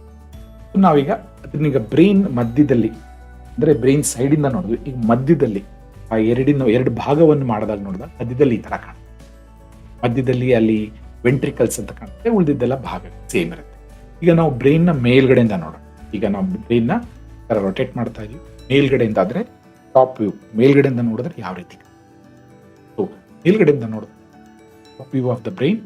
ಇಲ್ಲಿ ಮೇಲ್ಗಡೆಯಿಂದ ನೋಡಿದ್ರೆ ಬಲಗಡೆ, ಎಡಗಡೆ ಹೆಮಿಸ್ಪಿಯರ್, ಮತ್ತು ಅದರಲ್ಲೂ ಕೂಡ frontal lobe, parietal lobe, occipital lobe ಕಾಣಿಸುತ್ತೆ. ಸೊ ಇದು ಆದ್ಮೇಲೆ ಈಗ ಬ್ರೈನಿನ ಕೆಳಗಡೆ ನೋಡಿ, ಇಲ್ಲಿ ಮೆದುಳಿನ ಕಾಂಡ ಕಾಣುತ್ತೆ. ಮೆದುಳಿನ ಕಾಂಡದಲ್ಲಿ the mid brain, pons, medulla oblongata, 3 ಕಾಣಿಸುತ್ತೆ. ಬ್ರೈನ್ ಸ್ಟೆಮ್ ನೋಡಿ, ಮೆದುಳಿನ ಕಾಂಡ, ಮೆದುಳು ಪೂರ್ತಿ ಇದೆಯಲ್ಲ, ಮೆದುಳಿನ ಕಾಂಡದ ಮೇಲೆ ಕೂತು. ಮೆದುಳಿನ ಕಾಂಡದಲ್ಲಿ ಏನೇನು ಇಂಪಾರ್ಟೆಂಟ್ ಫಂಕ್ಷನ್ ಇದೆ? ಅಲ್ಲಿ ಹಾರ್ಟ್, ಲಂಗ್ಸ್, ವಾಮಿಟಿಂಗ್. ಸೊ ಇದು ಇಂಪಾರ್ಟೆಂಟ್. ಸೊ ಇದು ಅರ್ಥ ಆಯ್ತಲ್ವಾ ನಿಮಗೆ? ಬ್ರೈನು ಯಾವ ರೀತಿ, ಬ್ರೈನು ನಿಮಗೆ ಎಡಭಾಗ, ಬಲಭಾಗ, ಹೆಮಿಸ್ಪಿಯರ್ ಅಂತೀವಲ್ಲ, ಅಂದರೆ ಗೋಳದ ಅರ್ಧ. ಸೊ ಇದು ಬ್ರೈನ್ ಹೇಗೆ ಇದೆ ಅಂತ ಅಂದ್ಬಿಟ್ಟು ನಾವು ಅರ್ಥ ಮಾಡ್ಕೊಂಡು, ನೆಕ್ಸ್ಟ್ ಈಗ ಮಧ್ಯಾಹ್ನ ಈ ಬ್ರೈನ್ನ ನಾವು ಅರ್ಥ ಮಾಡಿದ್ರೆ ಯಾವ ರೀತಿ ಕಾಣುತ್ತೆ ಅಲ್ಲ, ಇದು ಈ ರೀತಿ ಕಾಣಿಸುತ್ತೆ. ಸೊ ಅದೇ ನಾವು ಹೇಳಿದ್ವಲ್ಲ, ಈ ಎರಡು ಗೋಳಾರ್ಧಗಳು ಕನೆಕ್ಟ್ ಆಗಿರೋದು, ಪ್ಲಸ್ ಅದನ್ನೇನು ತೋರಿಸಿದ್ವಲ್ಲ ಅದು ಥ್ಯಾಲಮಸ್ ಅಂತ ಹೇಳ್ತೀವಿ, ಪ್ಲಸ್ ಇದಕ್ಕೆ ನಾವು ಥ್ಯಾಲಮಸ್ ಅಂತ ಕರಿತೀವಿ. ಇದು ನಿಮಗೆ ಗೊತ್ತಾಯ್ತು, mid brain, spinal cord, medulla oblongata, pons ಅವಾಗಲೇ ತೋರಿಸಿದ್ನಲ್ಲ, ಹಿಪೋಥಾಲಮಸ್, ಪೀನಿಯಲ್ ಗ್ಲ್ಯಾಂಡ್. ಈಗ ನೋಡಿ ಇಲ್ಲಿ ಒಂದು ಇಂಪಾರ್ಟೆಂಟ್ ಭಾಗವನ್ನು ತೋರಿಸ್ತಾ ಇದೆ, ಪಿಟ್ಯುಟರಿ ಗ್ಲ್ಯಾಂಡ್, ಪಿಟ್ಯುಟರಿ ಗ್ರಂಥಿಗಳು. ಸೊ ಅದು ಪಿಟ್ಯುಟರಿ ಗ್ಲ್ಯಾಂಡ್ ಬಗ್ಗೆ ನಾವು ಆಮೇಲೆ ಮಾತಾಡೋಣ. ಸೆರೆಬೆಲಮ್, ಮೇಲ್ಗಡೆ ಕಾರ್ಪಸ್ ಕ್ಯಾಲೋಸಮ್. ಇದು ಎಲ್ಲ ವೇರಿಯಸ್ ಪಾರ್ಟ್ಸ್ ಆಫ್ ದಿ ಈ ಮೆದುಳಿನ ಮಧ್ಯದಲ್ಲಿ ಕಟ್ ಮಾಡಿ ನೋಡಿದ್ರೆ ಯಾವ ರೀತಿ. ಈ ಪಿಟ್ಯುಟರಿ ಗ್ರಂಥಿ ನೋಡಿ, ಆ ಪಿಟ್ಯುಟರಿ ಗ್ರಂಥಿ ಇದೆಯಲ್ಲ, ಇದು ಮಾಸ್ಟರ್ ಗ್ರಂಥಿ ಅಂತ. ಅದು ನಮ್ಮ ಬಾಡಿಯಲ್ಲಿರೋ ಎಲ್ಲ ಗ್ರಂಥಿಗಳನ್ನ ಕಂಟ್ರೋಲ್ ಮಾಡುತ್ತೆ. ಅದನ್ನ ಅರ್ಥ ಮಾಡ್ಕೋಬೇಕಾದ್ರೆ ಡಿಪ್ರೆಷನ್ ಅಲ್ಲೆಲ್ಲ ಇದು ಬಹಳ ಇಂಪಾರ್ಟೆಂಟ್. ಇದು ಪಿಟ್ಯುಟರಿ ಗ್ರಂಥಿ ಅಂತ ಪದೇ ಪದೇ ಹೇಳ್ತಾ ಇರ್ತಾರೆ ಈ ಸೈಕ್ಯಾಟ್ರಿ ಕ್ಲಾಸಸ್ ಅಲ್ಲಿ. ಇದ್ರ ಬಗ್ಗೆ ಅದಕ್ಕೋಸ್ಕರ ಪಿಟ್ಯುಟರಿ ಎಲ್ಲಿದೆ ಅಂತಂದ್ರೆ ನೋಡಿ, ಥ್ಯಾಲಮಸ್ ಇದೆಯಲ್ಲ, ಆ ಥ್ಯಾಲಮಸ್ ಕೆಳಗಡೆ ಹೈಪೋಥಾಲಮಸ್ ಕೆಳಗಡೆ ಪಿಟ್ಯುಟರಿ ಗ್ಲ್ಯಾಂಡ್. ಇದು ಗ್ರಂಥಿ, ಪಿಟ್ಯುಟರಿ ಗ್ರಂಥಿ. ಈ ಗ್ರಂಥಿಯಿಂದ ಹಲವಾರು ಕೆಲಸಗಳಾಗುತ್ತೆ. ಸ್ಟ್ರೆಸ್ ಅಲ್ಲಿ ಕೂಡ ಇದು ಕೆಲಸ, ಅದು ವೆರಿ ಇಂಪಾರ್ಟೆಂಟ್. ಸೊ ಸ್ಟ್ರೆಸ್ ಅಲ್ಲಿ ನಾವು ಏನಾದರೂ ಗ್ರಹಿಸ್ತೀವಿ, ಅಲ್ಲಿ ಏನೋ ಕಷ್ಟ ಬರ್ತಾ ಇದೆ ಅಂತ ಗೊತ್ತಾದ ತಕ್ಷಣ, ಅಥವಾ ನಿಮಗೆ ಆಗದಿರೋರು ಯಾರಾದರೂ ಬರ್ತಾ ಇದೆ, ಅಥವಾ ನಾಯಿ ಬೆನ್ನತ್ಕೊಂಡ್ ಬರ್ತಾ ಇದೆ ಅಂದ್ರೆ, ಪಿಟ್ಯುಟರಿ ಗ್ಲ್ಯಾಂಡ್ ಇಮಿಡಿಯೇಟ್ಲಿ ಒಂದು ACTH ಅನ್ನೋದನ್ನ ರಿಲೀಸ್ ಮಾಡುತ್ತೆ, ಕಾರ್ಟಿಕೋಟ್ರೋಪಿಕ್ ಹಾರ್ಮೋನ್. ಅದೇನ್ ಮಾಡುತ್ತೆ, ಅಡ್ರಿನಲ್ ಗ್ಲ್ಯಾಂಡ್ಗೆ ಹೋಗ್ಬಿಟ್ಟು ಹೇಳುತ್ತೆ, ಅಡ್ರಿನಲಿನ್ ಪ್ರೊಡ್ಯೂಸ್ ಮಾಡಪ್ಪ ಇಮಿಡಿಯೇಟ್ ಆಗಿ. ಇಲ್ಲಿ ಸೆಕೆಂಡ್ಸ್ ಅಲ್ಲಿ ಅಡ್ರಿನಲಿನ್ ಪ್ರೊಡ್ಯೂಸ್ ಮಾಡುತ್ತೆ. ಈ ಅಡ್ರಿನಲಿನ್ ಏನ್ ಮಾಡುತ್ತೆ, ಹಾರ್ಟ್ಗೆ ಹೋಗ್ಬಿಟ್ಟು ಪಂಪ್ ಮಾಡಕ್ ಸ್ಟಾರ್ಟ್ ಮಾಡುತ್ತೆ. ಯಾಕಂದ್ರೆ ಅಲ್ಲಿ ಹುಲಿ ಬರ್ತಾ ಇದೆ, ತಪ್ಪಿಸ್ಕೊಂಡು ಹೋಗ್ಬೇಕು, ಅಥವಾ ನಾಯಿ ಬೆನ್ನತ್ಕೊಂಡು ಬರ್ತಾ ಇದೆ, ತಪ್ಪಿಸ್ಕೋಬೇಕೀಗ ನಾನು. ಅವಾಗ ಓಡೋಗ್ಬೇಕು. ಓಡೋದಕ್ಕೆ ಇಮಿಡಿಯೇಟ್ ಆಗಿ ಓಡೋಕ್ ಆಗೋದಿಲ್ಲ, ಹಾರ್ಟ್ ಬೀಟ್ ಜಾಸ್ತಿ ಆಗ, ರಕ್ತ ಸಪ್ಲೈ ಆಗಬೇಕು. ರಕ್ತ ಸಪ್ಲೈ ಆದ್ರೇನೆ ಆಕ್ಸಿಜನ್ ಸಿಗೋದು, ರಕ್ತ ಸಪ್ಲೈ ಆದ್ರೇನೆ ಗ್ಲೂಕೋಸ್ ಸಿಗೋದು ಮಸಲ್ಸ್ಗೆ ಓಡೋದಕ್ಕೆ, ಅಂದ್ರೆ ಪೆಟ್ರೋಲ್ ಸಿಕ್ಕ ಹಾಗೆ. ಅದಕ್ಕೋಸ್ಕರ ಇದು ವೆರಿ ಎಸೆನ್ಷಿಯಲ್. ಸೊ ಈ ಪಿಟ್ಯುಟರಿ ಗ್ಲ್ಯಾಂಡ್ ಇದೆಯಲ್ಲ, ಆ ಸ್ಟ್ರೆಸ್ ಟೈಮಲ್ಲಿ ಇಮಿಡಿಯೇಟ್ ಆಗಿ ಕೆಲಸ. ಅದಕ್ಕೋಸ್ಕರ ಪಿಟ್ಯುಟರಿ ಗ್ಲ್ಯಾಂಡ್ದು ಇಂಪಾರ್ಟೆಂಟ್ ಫಂಕ್ಷನ್ ಅಂತ ನಾವು ಹೇಳ್ತೀವಿ. ಅದ್ರ ಬಗ್ಗೆ ಮತ್ತೆ ಮುಂದೆ ಮಾತಾಡ್ತೀವಿ. ಈಗ ನಾವೇನ್ ಮಾಡ್ತಾ ಇದೀನಿ, ಸೆರೆಬ್ರಮ್ ಇದೆಯಲ್ಲ, ಸೆರೆಬ್ರಮ್ ಅನ್ನೋದೊಂದು ಕೇಕ್ ತರ. ಆ ಕೇಕ್ನ ನೋಡಿ, ಸ್ವಲ್ಪ ಕೇಕ್ನ ಕಟ್ ಮಾಡಿದೀವಿ, ಬರ್ತ್ಡೇಯಲ್ಲಿ ಕಟ್ ಮಾಡಿ ಸೈಡ್ಗೆ ಅಲ್ಲಿ ಕೆಳಗಡೆ ಇಟ್ಟು ತೋರಿಸ್ತಾ ಇದೀವಿ. ಸೊ ಒಂದು ಬ್ರೈನ್ನ ಕಟ್ ಮಾಡಿದ್ರೆ ಯಾವ ರೀತಿ ಇದೆ ಅಲ್ಲಿ ಕೇಕ್ ಇದ್ದ, ಕೇಕಲ್ಲಿ ಉಲ್ಟಾ. ಕೇಕಲ್ಲಿ ಏನಾಗುತ್ತೆ, ಮೇಲ್ಗಡೆ ಕ್ರೀಮ್ ಇರುತ್ತೆ, ಕೆಳಗಡೆ ಬ್ರೌನ್ ಕಲರ್ ಕೇಕ್ ಇರುತ್ತೆ. ಮೇಲ್ಗಡೆ ಕ್ರೀಮು, ಕೆಳಗಡೆ ಕೇಕು. ಇಲ್ಲ ಹಾಗಲ್ಲ, ಬ್ರೈನಲ್ಲಿ ಉಲ್ಟಾ, ಮೇಲ್ಗಡೆ ಕೇಕ್ ಇರುತ್ತೆ, ಕೆಳಗಡೆ ಬಿಳಿ ಕ್ರೀಮ್. ಅದಕ್ಕೆ ನಾವು ಹೇಳ್ತೀವಿ ಮೇಲ್ಗಡೆ ಗ್ರೇ ಮ್ಯಾಟರ್, ಕೆಳಗಡೆ ವೈಟ್ ಮ್ಯಾಟರ್ ಅಂತ. ಇದ್ರ ಬಗ್ಗೆ ಸ್ವಲ್ಪದ್ರಲ್ಲಿ ಹೇಳ್ತೀನಿ, ಇಷ್ಟು ಅರ್ಥ ಮಾಡ್ಕೊಳ್ಳಿ. ಈ ಬ್ರೈನ್ ಇದೆಯಲ್ಲ, ಒಂಥರ ಕೇಕ್ ಇದ್ದಾಗೆ. ಆ ಕೇಕ್ನ ಕಟ್ ಮಾಡಿದ್ರೆ ಕೆಳಗಡೆ ಗ್ರೇ ಮ್ಯಾಟರ್, ಕೆಳಗಡೆ ವೈಟ್ ಮ್ಯಾಟರ್ ಕಾಣಿಸ್ತಾ ಇದೆಯಲ್ಲ ವೀಕ್ಷಕರೇ, ಇದೇ ನೋಡಿ, ಇಲ್ಲಿ ಕಾಣಿಸ್ತಾ ಇದೆ ನೋಡಿ, ಅಲ್ಲಿ ತೋರಿಸ್ತಾ ಇದ್ದೀನಿ. ಅದಾದ್ಮೇಲೆ ಮುಂದೆ ನೋಡಿ, ಇದನ್ನ ನಾವು ಬ್ರೈನ್ನ ಸ್ಲೈಸ್ ಮಾಡಿ ನೋಡಿದ್ರೆ ಯಾವ ರೀತಿ ಸ್ಲೈಸ್, ಈ ಟೊಮೆಟೊನ ಸ್ಲೈಸ್ ಮಾಡ್ತೀವಲ್ಲ ಆ ರೀತಿ ಸ್ಲೈಸ್ ಮಾಡಿ ನೋಡಿದ್ರೆ, ಆ ಕಡೆ ಇರೋದು ನಾರ್ಮಲ್ಲು, ಈ ಕಡೆ ಇರೋದು ಡಿಮೆನ್ಷಿಯಾ ಪೇಷಂಟ್. ನಾರ್ಮಲ್ ಪೇಷಂಟ್ ಅಲ್ಲಿ ನೋಡಿ ಕೇಕು ಪ್ಲಸ್ ವೈಟ್ ಮ್ಯಾಟರ್ ಎಲ್ಲ ಚೆನ್ನಾಗಿದೆ. ಆದರೆ ಡಿಮೆನ್ಷಿಯಾ ಅಂದ್ರೆ ಅರಳು ಮುರಳು ಕಾಯಿಲೆಯಲ್ಲಿ ನೋಡಿ, ಬ್ರೈನ್ ತಿನ್ನ ಆಗ್ಬಿಟ್ಟಿದೆ. ಗ್ರೇ ಮ್ಯಾಟ್ರು ಕಡಿಮೆ ಆಗಿದೆ, ವೈಟ್ ಮ್ಯಾಟ್ರು ಕಡಿಮೆ ಆಗಿದೆ. ಅದಕ್ಕೋಸ್ಕರ ಅಲ್ಝೈಮರ್ಸ್ ಡಿಮೆನ್ಷಿಯಾ ಅಂತ ಕರಿತೀವಿ ನಾವು. ಅದನ್ನ ಅರ್ಥ ಮಾಡ್ಕೊ. ಆದ್ಮೇಲೆ ಈಗ ನಾವು ಇಷ್ಟೊಂದೆಲ್ಲ ಮೆದುಳು ಬಗ್ಗೆ ಮಾತಾಡ್ತೀವಿ. ಈ ಮೆದುಳು ಎಷ್ಟಿರುತ್ತೆ ಸರ್? 1200 ಗ್ರಾಮಿಂದ ಹಿಡಿದು 1500 ಗ್ರಾಮ್, ಅಂದ್ರೆ 1.5 kg ತನಕ ಇರುತ್ತೆ. ಬಹಳ ಅಂದ್ರೆ 1ರಿಂದ 1.5 kg. ಅಂದ್ರೆ ಮನುಷ್ಯನ 2% ದೇಹದ ತೂಕ. ನಾರ್ಮಲ್ ಪರ್ಸನ್ ಬಗ್ಗೆ ಹೇಳ್ತಾ ಇದ್ದೀನಿ. ಯಾರೋ 150 kg ಇದ್ದಾನೆ ಅಂದ್ರೆ ಸರ್ ಅವನದೇನು 3 kg ಇರುತ್ತಾ? ನಾರ್ಮಲ್ ಹ್ಯೂಮನ್ ಬೀಯಿಂಗ್ ಬಗ್ಗೆ 60, 70, 80 ತೂಕ ಇರ್ತಾರಲ್ಲ ಅವರು, ಆ ಥರ ಬಾಡಿಯಲ್ಲಿ 1ರಿಂದ 1.5 kg ತೂಕದಲ್ಲಿ ಬ್ರೈನ್ ಇರುತ್ತೆ. ಅಂದರೆ 2% ಬಾಡಿ. ಆದರೆ ಈ 2% ಬಾಡಿಯಲ್ಲಿ ಈ ಬ್ರೈನಲ್ಲಿ ಸೆರೆಬ್ರಮ್ನೇ ಮೇನ್, ಬ್ರಹ್ಮ ಇದ್ದಂಗೆ. ಸೆರೆಬ್ರಮ್ ಇದೆಯಲ್ಲ ಒಂಥರ ಬ್ರಹ್ಮ ಇದ್ದಂಗೆ, ಅದೇ 85%. ಸೆರೆಬ್ರಮ್ ಸ್ವಲ್ಪ ಪರ್ಸೆಂಟೇಜ್, ಒಂದು 2-3%. ಉಳಿದಿದ್ದೆಲ್ಲ ಸ್ಪೈನಲ್ ಕಾರ್ಡ್ ಮತ್ತೆ ನರ್ವ್ಸ್ ಅಂತ ಹೇಳ್ತೀವಿ, ಬೇರೆ ನರ್ವ್ಸ್. ಇದ್ರ ಬಗ್ಗೆ ನಾವು ನೆಕ್ಸ್ಟ್ ಮಾತಾಡೋಣ. ನೆನ್ಪಿಟ್ಕೊಳ್ಳಿ, 1ರಿಂದ 1.5 kg ಮೆದುಳು. ಎಷ್ಟು ಪರ್ಸೆಂಟು? 2%. ನಮ್ಮ ದೇಹದ ತೂಕಕ್ಕೆ 2% ಮಾತ್ರ. ಯಾರೋ ಹೇಳಿದ್ರು ಸರ್ ನಾನು 70 kg ಅಂತಂದ್ರೆ ಬಹಳ ಅಂದರೆ ಎಷ್ಟಿರಬಹುದು, 1.4 to 1.5 kg ಇರುತ್ತೆ. 1.5 kg ಇರುತ್ತೆ ಅಷ್ಟೇ. 2%. 2% ದೇಹ ಆದರೆ ಇರೋದು 2%. ಆದರೆ ಅದಕ್ಕೆ ಬೇಕಾಗಿರೋ ರಿಸೋರ್ಸಸ್ ಅಂತೀವಲ್ಲ, ಇದು ಬಹಳ. ಇರೋದು 2%. 20% ಆಕ್ಸಿಜನ್ ಬೇಕು, ಆಮ್ಲಜನಕ. 20% ಕ್ಯಾಲರೀಸ್, ಗ್ಲೂಕೋಸ್ ಬೇಕು ಅದಕ್ಕೆ. 20% ಬ್ಲಡ್ ಸಪ್ಲೈ. ಅಂದರೆ ಒಂಥರ VIP ಇದ್ದ ಹಾಗೆ ಅದು. ನಿಮ್ಮ ಊರಲ್ಲಿ ತಗೊಳ್ಳಿ, ಬೆಂಗಳೂರಲ್ಲಿ ಇರಬಹುದು ಅಥವಾ ಬೇರೆ ಕಡೆ ಯಾವುದೇ ನಿಮ್ಮ ಊರು ಇರ್ಬೋದು, ಶಿವಮೊಗ್ಗ ಇರ್ಬೋದು, ಈ VIP ಏರಿಯಾಗಳಿರುತ್ತೆ. ಆ VIP ಏರಿಯಾಗಳಲ್ಲಿ ಎಲೆಕ್ಟ್ರಿಸಿಟಿ ಹೋಗಲ್ಲ, ಕರೆಂಟ್ ಹೋಗಲ್ಲ, ವಾಟರ್ ಸಪ್ಲೈ ನಿಲ್ಲಲ್ಲ. ಅಲ್ಲೆಲ್ಲ ಏನೇ ಪ್ರಾಬ್ಲಮ್ ಇದ್ರೂ ಬೇಗ ಬೇಗ ಸಾಲ್ವ್ ಆಗುತ್ತೆ. ಮೆದುಳಿಂದು ಹಾಗೆ. ಮೆದುಳು ಅನ್ನೋದು ಬಹಳ ಇಂಪಾರ್ಟೆಂಟ್, VIP ಇದ್ದ ಹಾಗೆ. ಇರೋದೇ 2%, ಆದರೆ ರಿಸೋರ್ಸಸ್ ಅದಕ್ಕೆ ಜಾಸ್ತಿ ಬೇಕು. ಆಕ್ಸಿಜನ್ ಸಪ್ಲೈ ಇರೋದು 2%, 20% oxygen, 20% blood supply, 20% calories, glucose ಬೇಕು ಅದಕ್ಕೆ. ಅದನ್ನ ಅರ್ಥ ಮಾಡ್ಕೊಳ್ಳಿ. ಇರೋದು 2%, ಅದ್ರ 20% ರಿಸೋರ್ಸಸ್. ಒಂದೇ ಅಲ್ಲ, ಈ ಬ್ರೈನ್ಗೆ ಬ್ಲಡ್ ಸಪ್ಲೈ ನಿಂತೋಯ್ತು ಅಂತ ಇಟ್ಕೊಳ್ಳಿ, 10 ಸೆಕೆಂಡ್ ಮನುಷ್ಯ ದಡಕ್ಕಂತ ಭೂಮಿಗೆ ಬಿದ್ದ್ಬಿಡ್ತಾರೆ. ಅಂದರೆ ಜ್ಞಾನ ತಪ್ಪಿ ಬಿದ್ದ್ಬಿಡ್ತಾರೆ, ಅನ್ಕಾನ್ಶಿಯಸ್ ಆಗ್ತದೆ. ಅಂದರೆ 10 ಸೆಕೆಂಡ್ ಕೂಡ ಬ್ಲಡ್ ಸಪ್ಲೈ ಕಂಟಿನ್ಯೂಸ್ ಆಗಿರ್ಬೇಕು. ಒಂದೇ ಅಲ್ಲ, ಮನುಷ್ಯನಲ್ಲಿ ಪ್ರೇಮ ಅನ್ನೋ ಭಾವನೆ ಬರುತ್ತಲ್ಲ, ಆಕ್ಸಿಟೋಸಿನ್ ಅನ್ನೋ ಒಂದು ಹಾರ್ಮೋನಿಂದ ಬರುತ್ತೆ. ಅಂದರೆ ಈ ಭಾವನೆಗಳು, ಪ್ರೇಮ ಹುಟ್ಟುತ್ತಲ್ಲ, ಅದು ಬೇಸಿಕಲಿ ಹಾರ್ಮೋನಿಂದ. ಆಕ್ಸಿಟೋಸಿನ್ ಹಾರ್ಮೋನ್, ಅರ್ಥ ಮಾಡ್ಕೊಳ್ಳಿ. ನೆಕ್ಸ್ಟ್, ಮೆದುಳಿನ ರಕ್ತ ಪೂರೈಕೆ ಹೇಗೆ ಆಗುತ್ತೆ ಅದ್ರ ಬಗ್ಗೆ ನಾವು ಸ್ವಲ್ಪದರಲ್ಲಿ ಡಿಸ್ಕಸ್ ಮಾಡೋಣ. ವೀಕ್ಷಕರೇ ಅಲ್ಲಿ ನೋಡಿ, ಹಾರ್ಟು ಬೀಟ್ ಆಗ್ತಾ ಇದೆ, ಅಂದರೆ ಹಾರ್ಟ್ ಬಡ್ಕೊಳ್ತಾ ಇದೆ. ಅಲ್ಲಿಂದ ರಕ್ತ ಸಪ್ಲೈ ಆಗ್ತಾ ಇದೆ ಕಾಲುಗಳಿಗೆ, ಕೈಗಳಿಗೆ, ಮತ್ತೆ ನಮ್ಮ ಮೆದುಳಿಗೆ ಸಪ್ಲೈ ಮಾಡೋ ರಕ್ತನಾಳಕ್ಕೆ ಕೆರೋಟಿಡ್ ಆರ್ಟರಿ ಅಂತ ಕರಿತೀವಿ. ಅದು ಮೇಲ್ಗಡೆ ಬ್ರಾಂಚ್ ಆಗ್ಬಿಟ್ಟು ಎರಡಾಗುತ್ತೆ, ಇಂಟರ್ನಲ್ ಎಕ್ಸ್ಟರ್ನಲ್ ಕೆರೋಟಿಡ್ ಆರ್ಟರಿ ಅಂತ ಅಂದ್ಬಿಟ್ಟು ರಕ್ತನಾಳಗಳು. ಆ ರಕ್ತನಾಳಗಳು ಸಣ್ಣದಾಗಿ ಬ್ರಾಂಚ್ ಆಗ್ಬಿಟ್ಟು, ಮರದ ಕೊಂಬೆ ತರ ಬ್ರಾಂಚ್ ಆಗ್ಬಿಟ್ಟು ಎಲ್ಲ ನಮ್ಮ ಮೆದುಳಿನ ಎಲ್ಲ ಒಳಗಡೆ ಈ 1.5 kg ಮೆದುಳಿಗೆ ಬ್ಲಡ್ ಸಪ್ಲೈ ಮಾಡುತ್ತೆ. ಈ ಬ್ಲಡ್ ಸಪ್ಲೈ ಮಾಡೋದಕ್ಕೆ 4 ಇಂಪಾರ್ಟೆಂಟ್ ರಕ್ತನಾಳಗಳು ಬರುತ್ತೆ. ಅದು ಸೇರ್ಬಿಟ್ಟು ಒಂದು ಸರ್ಕಲ್ ಮಾಡುತ್ತೆ, ಅದಕ್ಕೆ ಸರ್ಕಲ್ ಆಫ್ ವಿಲ್ಲಿಸ್ ಅಂತ ಕರಿತೀವಿ. ಈ ಸರ್ಕಲ್ ಆಫ್ ವಿಲ್ಲಿಸ್ ಇಂದ ಬ್ಲಡ್ ಸಪ್ಲೈ 4 ಕಡೆಯಿಂದ ಬಂದ್ಬಿಟ್ಟು ಪೂರ್ತಿ ಮೆದುಳಿಗೆ ಸಪ್ಲೈ ಆಗುತ್ತೆ. ಒಂದು ಬ್ಲಾಕ್ ಆದ್ರೂ ಪರವಾಗಿಲ್ಲ, ಬಟ್ ಅದು ಎಲ್ಲ ಕಡೆ ಸಪ್ಲೈ ಮಾಡುತ್ತೆ. ಈಗ ಒಂದು ರಕ್ತನಾಳದ ನಾವು ಪೋಸ್ ನೋಡಿದ್ರೆ ನೋಡಿ, ರಕ್ತನಾಳ ಇದೆ ಇಲ್ಲಿ, ರಕ್ತನಾಳದಲ್ಲಿ ಒಳಗಡೆ ರೆಡ್ ಬ್ಲಡ್ ಸೆಲ್ಸ್ ಇದೆ, ಈ ಪಕ್ಕದಲ್ಲಿ ನರಕೋಶಗಳಿದೆ, ಅದಕ್ಕೆ ನ್ಯೂರಾನ್ಸ್ ಅಂತ ಕರಿತೀವಿ. ಈಗ ರಕ್ತನಾಳಗಳಲ್ಲಿ ರಕ್ತ ಚಲನೆ ಆಗ್ತಾ ಇದೆ, ಅದು ಗ್ರೀನ್ ಕಲರ್ ಆಕ್ಸಿಜನ್ ಮತ್ತೆ ಗ್ಲೂಕೋಸ್. ನೋಡಿ, ಆಕ್ಸಿಜನ್ ಇದೆ ಮತ್ತೆ ಗ್ಲೂಕೋಸ್ ಹೋಗ್ತಾ ಇದೆ ನರಗಳಿಗೆ ಸಪ್ಲೈ ಆಗಬೇಕು. ನರಗಳಿಗೆ ಸಪ್ಲೈ ಆದ್ರೇನೆ ಅದು ಕೆಲಸ ಮಾಡೋದು. ಸೊ ನರಗಳಿಗೆ ಕಂಟಿನ್ಯೂಸ್ ರಕ್ತ ಸಪ್ಲೈ ಆಗಬೇಕು. ರಕ್ತ ಸಪ್ಲೈ ಆದರೆ ಅದ್ರ ಜೊತೆಗೆ ಗ್ಲೂಕೋಸ್, ಆಕ್ಸಿಜನ್ ಸಪ್ಲೈ ಆಗುತ್ತೆ. ಸೊ ಇದು ವೆರಿ ಇಂಪಾರ್ಟೆಂಟ್. ಈಗ ಮತ್ತೆ ನೋಡೋಣ, ಸರ್ಕಲ್ ಆಫ್ ವಿಲ್ಲಿಸ್ ಹೇಳಿದ್ನಲ್ಲ, ಅದು 4 ಇಂಪಾರ್ಟೆಂಟ್ ರಕ್ತನಾಳಗಳು ಬಂದ್ಬಿಟ್ಟು ಬ್ರೈನ್ಗೆ ಸಪ್ಲೈ ಮಾಡುತ್ತೆ. ಈವನ್ ಒಂದು ಸಪ್ಲೈ ನಿಂತೋದ್ರೂ 3 ಕಂಪನ್ಸೇಷನ್ ಮಾಡುತ್ತೆ ಯೂಶಲಿ. ವೀಕ್ಷಕರೇ, ನಾವೀಗ ಮತ್ತೆ ಮೆದುಳು ಮತ್ತು ಮೆದುಳಿನ ಬೆನ್ನ ಹುರಿ ಅಂದ್ರೆ ಬ್ರೈನ್ ಅಂಡ್ ಸ್ಪೈನಲ್ ಕಾರ್ಡ್ ಇದ್ರ ಬಗ್ಗೆ ನಾವು ಚರ್ಚಿಸೋಣ. ನೋಡಿ, ಬೆನ್ನಿನ ಹುರಿ ಅಂತ ಹೇಳಿದ್ವಲ್ಲ, ಅದು ಪೂರ್ತಿ ನಮ್ಮ ಬ್ರೈನ್ ಮತ್ತೆ ಸ್ಪೈನಲ್ ಕಾರ್ಡ್ ಅಥವಾ ಬ್ರೈನ್, ಮೆದುಳು ಮತ್ತೆ ಬೆನ್ನಿನ ಹುರಿ ಈ ತಲೆಬುರುಡೆ ಮತ್ತೆ ಸ್ಪೈನಲ್ ಕಾಲಮ್ ಪಕ್ಕದಲ್ಲಿ ನೋಡಿ, ಅದರಲ್ಲಿ ಒಳಗಡೆ ಕವರ್ ಮಾಡಿದೆ. ಅಂದ್ರೆ ಮೆದುಳು ಬಹಳ ಸೂಕ್ಷ್ಮ. ಮೆದುಳಾಗ್ಲಿ, ಬೆನ್ನ ಹುರಿ ಆಗ್ಲಿ, ನರಗಳು ಬಹಳ ಸೂಕ್ಷ್ಮ.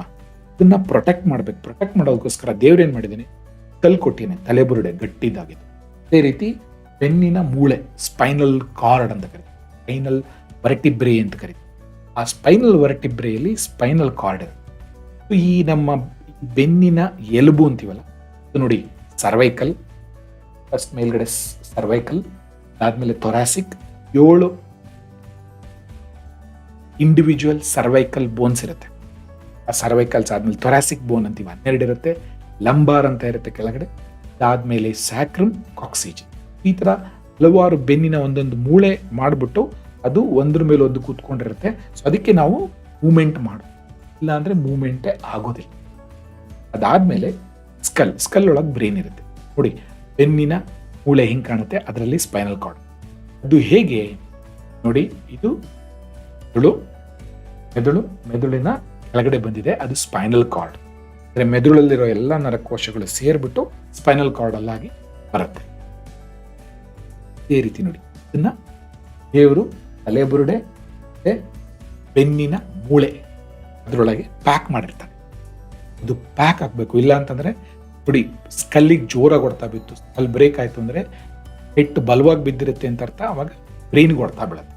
ಅದಕ್ಕೋಸ್ಕರ ಇದು ಕಟ್ ಮಾಡೋದಕ್ಕೆ ದೇವರೇ ಸ್ಕಲ್ ಮೂಳೆ, ತಲೆಬುರುಡೆ ಪ್ಲಸ್ ಬೆನ್ನಿನ ಮೂಳೆಯನ್ನ ಕೊಟ್ಟಿದ್ದಾನೆ. ಸ್ಪೈನಲ್ ಕಾರ್ಡ್ನ ಮತ್ತು ಬ್ರೈನ್ ಮತ್ತೆ ಸ್ಪೈನಲ್ ಕಾರ್ಡ್ಗೆ ನಾವು ಸೆಂಟ್ರಲ್ ನರ್ವಸ್ ಸಿಸ್ಟಮ್ ಅಂತ ಕರಿತೀವಿ. ಅದ್ರ ಬಗ್ಗೆ ಮಾತಾಡೋಣ ಈಗ. ನೋಡಿ, ಆ ಸೆಂಟ್ರಲ್ ನರ್ವಸ್ ಸಿಸ್ಟಮ್ ಇಂದ ಬೆನ್ನಿಂದ ಬಂದ್ಮೇಲೆ ಆ ಬೆನ್ನಿನಿಂದ ಹೊರಗಡೆ ನೋಡಿ, ಬೆನ್ನಿನಿಂದ ಹೊರಗಡೆ ಎಲ್ಲ ನೀಲಿ ಕಲರ್ದು ನರಗಳು ಹೊರಗಡೆ ಬರುತ್ತೆ. ಮೆದುಳಿನಿಂದ ಸ್ಪೈನಲ್ ಕಾರ್ಡ್, ಬೆನ್ನಿನ ಹುರಿ, ಬೆನ್ನಿನ ಹುರಿಯಿಂದ ನರಗಳು ಹೊರಗಡೆ ಬರುತ್ತೆ. ನೋಡಿ, ನರಗಳಲ್ಲಿ ಹೋಗ್ತಾ ಇರೋದೆಲ್ಲ ಕಾಣಿಸುತ್ತಲ್ಲ ನೀಲಿ, ಎಲ್ಲ ಭಾಗಕ್ಕೆ ಹೋಗುತ್ತೆ. ಉದಾಹರಣೆಗೆ ನನಗೀಗ ಮುಟ್ಟದೆ ಅಂತ ಇಟ್ಕೊಳ್ಳಿ, ಏನಾದ್ರು ಬಿಸಿದು ಅಥವಾ ಯಾರಾದ್ರೂ ಪಿನ್ ತಗೊಂಡು ಚುಚ್ಚಿದ ತಕ್ಷಣ ಈ ನೋವು ಇಲ್ಲಿಂದ ನರಗಳು ಗ್ರಹಿಸ್ಬಿಟ್ಟು ಬ್ರೈನ್ಗೆ ಇಂಪಲ್ಸ್ ಕಳಿಸುತ್ತೆ, ಏನೋ ಚುಚ್ತಾ ಇದೆ ಅಥವಾ ಬಿಸಿ ಆಗಿದೆ, ಕೈ ವಾಪಸ್ ತಗೋ ಹೇಳುತ್ತೆ. ಬ್ರೈನಲ್ಲಿ ಗ್ರಹಿಸಿದ ತಕ್ಷಣ ಮೆದುಳು ಇಮಿಡಿಯೇಟ್ ಆಗಿ ಅರ್ಥ ಆಯ್ತು. ಇಲ್ಲೆಲ್ಲಾದ್ರೂ ನರಗಳು ಡ್ಯಾಮೇಜ್ ಆಯ್ತು ಅಂತ ಡಯಾಬಿಟಿಸ್ ಅಲ್ಲಿ ಆಗುತ್ತೆ, ಅಂದ್ರೆ ಮಧುಮೇಹದಲ್ಲಾಗುತ್ತೆ. ಇಲ್ಲಿರೋ ನರಗಳೆಲ್ಲ ಸುಟ್ಟೋಗ್ಬಿಡುತ್ತೆ. ಅವಾಗ ಆ ಈ ಮನುಷ್ಯನಿಗೆ ಗೊತ್ತಾಗೋದಿಲ್ಲ ಇದು ಬಿಸಿ ಇದೆ ತಣ್ಣಗಿದೆ ಅಂತ ಏನೂ ಗೊತ್ತಾಗಲ್ಲ. ಅವನೇನ್ ಮಾಡ್ತಾನೆ ಅಂತ ಬಿಸಿ ಇದ್ರೆ ಹಂಗೆ ಕೈ ಇಟ್ಕೊಂಡ್ಬಿಟ್ಟಿರ್ತಾನೆ, ಸುಟ್ಟೋದ್ರೂ ಅವನಿಗೆ ಗೊತ್ತಾಗಲ್ಲ. ಯಾಕಂದ್ರೆ ನರಗಳು ಕಳಿಸ್ತಾ ಇಲ್ಲ ಇಂಪಲ್ಸಸ್, ಅಲ್ಲಿ ಸುಡ್ತಾ ಇದೆ ಕೈ ತೆಗಿ ಅಂತ ಹೇಳ್ತಾ ಇಲ್ಲ. ಇಲ್ಲಿಂದ ನರಗಳು ಅಂದ್ರೆ ಈ ನರಗಳು ಈ ತುದಿಯಿಂದ ಹಿಡಿದು ಮೆದುಳಿಗೆ ಹೋಗ್ಬಿಟ್ಟು ಗ್ರಹಿಸೋ ಶಕ್ತಿ, ಹೇಳಿದ್ನಲ್ಲ ಪಂಚೇಂದ್ರಿಯ, ಚರ್ಮದಿಂದ ಹೋಗೋ ನರಗಳು ಹೋಗ್ಬಿಟ್ಟು ಬ್ರೈನ್ಗೆ ಹೇಳುತ್ತೆ ಇದು ಮುಟ್ಟಿದ್ರೆ ಈ ತರ ಇದೆ. ನೋಡಿ, ಕೈಯಲ್ಲೆಲ್ಲ ನರಗಳು ಕಾಣಿಸ್ತಾ ಇದೆ, ಕೈಯಲ್ಲೆಲ್ಲ ನರಿದೆ, ಕಾಲಗಳಿದೆ, ಎಲ್ಲ ಹೋಗ್ಬಿಟ್ಟು ಸ್ಪೈನಲ್ ಕಾರ್ಡ್ ಇಂದ ಹೋಗ್ಬಿಟ್ಟು ಬ್ರೈನ್. ಮತ್ತೆ ನಾನು ಅಲ್ಲಿ ಕೈ ತೆಗಿಬೇಕು ಅಂದ್ರೆ ಮೇಲಿಂದ ಮತ್ತೆ ಇಂಪಲ್ಸ್ ಕಳಿಸತ್ತೆ ಮಾಂಸಖಂಡಕ್ಕೆ, ಕೈನ ಹಿಂದಕ್ಕೆ ತಗೋ. ಇದು peripheral nervous system. Brain, spinal cord, ಮೆದುಳು ಇದು ಬೆನ್ನಿನ ಹುರಿ, ಸೆಂಟ್ರಲ್ ನರ್ವಸ್ ಸಿಸ್ಟಮ್. ನೀಲಿ ಕಲ್ಲಲ್ಲಿ ಹೊರಗಡೆ ಇದೆಯಲ್ಲ ಅದಕ್ಕೆ ಪೆರಿಫೆರಲ್ ನರ್ವಸ್ ಸಿಸ್ಟಮ್, ಅಂದ್ರೆ ಬಾಹ್ಯ ನರ್ಮಂಡಲ ಅಂತ ಕರೀತಾರೆ. ಬಾಹ್ಯ ಅಂದ್ರೆ ಹೊರಗಡೆ, ಪೆರಿಫೆರಲ್ ರಿಂಗ್ ರೋಡ್ ಅಂತ ಕರೀತಾರಲ್ಲ ಹೊರಗಡೆ, ಅದು ಹೊರಗಡೆ ಇರೋ peripheral nervous system. Central nervous system, peripheral. ಉದಾಹರಣೆಗೆ ಅಂದ್ರೆ ಎಂತಲ್ಲ, central government, state government. Central government ಅಲ್ಲಿ ಬ್ರೈನು, ಸ್ಪೈನಲ್ ಕಾರ್ಡ್ ಇರುತ್ತೆ. ಸ್ಟೇಟ್ ಗೌರ್ಮೆಂಟ್ ಅಲ್ಲಿ ಇವೆಲ್ಲ ನರಗಳು. ಆಯ್ತಾ? ನೋಡಿ, ನರಗಳು ನಮ್ಮ ಎಲ್ಲಾ ದೇಹದ ಪ್ರತಿಯೊಂದು ಅಂಗಗಳಿಗೆ ಹೋಗುತ್ತೆ. ಬ್ರೈನ್ ಕಂಟ್ರೋಲ್ ಮಾಡುತ್ತೆ. Very important. Brain is A very important part of our ಭಾಗದಲ್ಲಿ, ನಮ್ಮ ದೇಹದ ಭಾಗದಲ್ಲಿ ಬಹಳ ಮುಖ್ಯವಾದ ಅಂಗ ಅದು.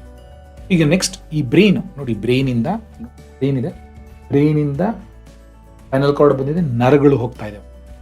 ಎಲ್ಲೆಲ್ಲಿ ಹೋಗುತ್ತೆ ನರಗಳು? ಒಂದು ಚರ್ಮಕ್ಕೆ ಹೇಳಿದೆ, ಮಾಂಸಖಂಡಕ್ಕೆ ಹೋಗುತ್ತೆ ಅಂತ ಹೇಳಿದೆ, ಒಳಗಡೆ ನಮ್ಮ ಹೊಟ್ಟೆ ಒಳಗಡೆ ಎಲ್ಲ ಕಣ್ಣಿಗಿರ್ಬೋದು, ಅಲ್ಲಿ ಏನಾದರೂ ನೋಡಿದ್ರೆ ಜೊಲ್ ಬರುತ್ತೆ ಬಾಯಲ್ಲಿ. ಅಂದ್ರೆ ಉದಾಹರಣೆಗೆ ಒಳ್ಳೆ ಮೈಸೂರು ಪಾಕ ನೋಡೋದು, ಲೈವರಿ ಗ್ಲ್ಯಾಂಡ್, ಹಾರ್ಟ್, ಹಶುವಾಗೋದು, ಕಿಡ್ನಿ, ಮೂತ್ರ ಒಂದಕ್ಕೆ ಹೋಗೋದು, ಟಾಯ್ಲೆಟ್ಗೆ ಹೋಗೋದಕ್ಕೆ ಅವಸರ ಆಯಿತು, ಅದೆಲ್ಲ ಗ್ರಹಿಸಾಗೋದು ಬ್ರೈನಿಗೆ. ಸೊ ಬಾಡಿಯಲ್ಲಿ ಎಲ್ಲ ಪಾರ್ಟ್ಸ್ಗೂ ಬ್ರೈನಿಂದ ನರಕೋಶಗಳು ಎಲ್ಲ ಕಡೆಗೆ ಹೋಗ್ಬಿಟ್ಟು, ನರ್ವ್ಸ್ ಎಲ್ಲ ಕಡೆಗೆ ಹೋಗ್ಬಿಟ್ಟು ಸಪ್ಲೈ ಮಾಡುತ್ತೆ. ಬ್ರೈನ್ ಬಹಳ ಮುಖ್ಯವಾದ ಅಂಗ. ನಾವು ಈಗ ಬ್ರೈನಿಂದ ಮೆದುಳಿನ ಹೊದಿಕೆಗಳ ಬಗ್ಗೆ ಮಾತಾಡೋಣ. ಆವಾಗಲೇ ಹೇಳಿದೆ, ಬ್ರೈನ್ ಮತ್ತೆ ಬ್ರೈನ್ ಮೇಲೆ ಕವರಿಂಗ್ಸ್ ಇದೆ, ದೇವರೇ ನಮಗೆ ಪ್ಯಾಕ್ ಮಾಡ್ಬಿಟ್ಟಿದ್ದಾರೆ.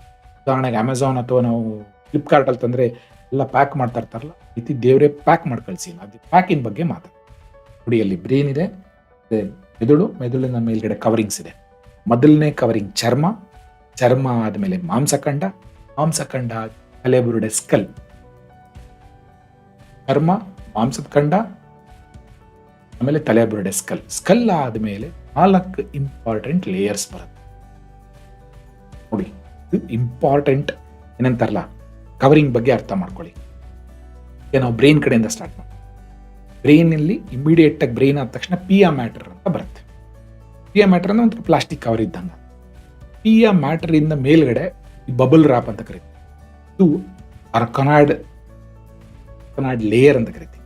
ಅದಾದ್ಮೇಲೆ ಡ್ಯೂರಾಮ್ಯಾಟರ್ ಕಂಪ್ಲೀಟ್ ಕವರ್. ಅದು ಮೇಲ್ಗಡೆ ರೆಟ್ಟಿನ್ ಬಾಕ್ಸು, ಅದು ಸ್ಕಲ್ ಇದ್ದಾಗ. ಸೊ ಅದನ್ನ ಪ್ಯಾಡ್ಸ್ ಅಂತ ನೆನ್ಪಿಟ್ಟು. ಪಿ ಅಂದ್ರೆ ಡಿಯಾಮ್ಯಾಟರ್, ಎ ಅಂದ್ರೆ ಆರ್ಕನಾಯ್ಡ್ ಲೇಯರ್, ಬಿ ಅಂದ್ರೆ ಡ್ಯೂರಾಮ್ಯಾಟರ್, ಅದಾದ್ಮೇಲೆ ಸ್ಕಲ್, ಪ್ಯಾಡ್ಸ್. ಈ 4 ಕವರಿಂಗ್ ಇರುತ್ತೆ. ಇದು ಮುಖ್ಯವಾಗಿ ಬ್ರೈನ್ ಅನ್ನ ರಕ್ಷಣೆಗೋಸ್ಕರ ಈ ತರ ದೇವರು 4 ಕವರಿಂಗ್ ಕೊಟ್ಟಿದೆ. ಡಿಯಾಮ್ಯಾಟರ್, ಆರ್ಕನಾಯ್ಡ್ ಮ್ಯಾಟರ್, ಡ್ಯೂರಾಮ್ಯಾಟರ್, ಆದ್ಮೇಲೆ ಸ್ಕಲ್. ಈ ಆರ್ಕನಾಯ್ಡ್ ಲೇಯರ್ ಅಂತಿದಿಲ್ಲ, ಅಲ್ಲಿ ಫೈನಲ್ ಫ್ಲೂಯಿಡ್ ಅಂತ ಬರುತ್ತೆ. ಅದ್ರ ಬಗ್ಗೆ ನಾನು ಮಾತಾಡ್ತೀನಿ.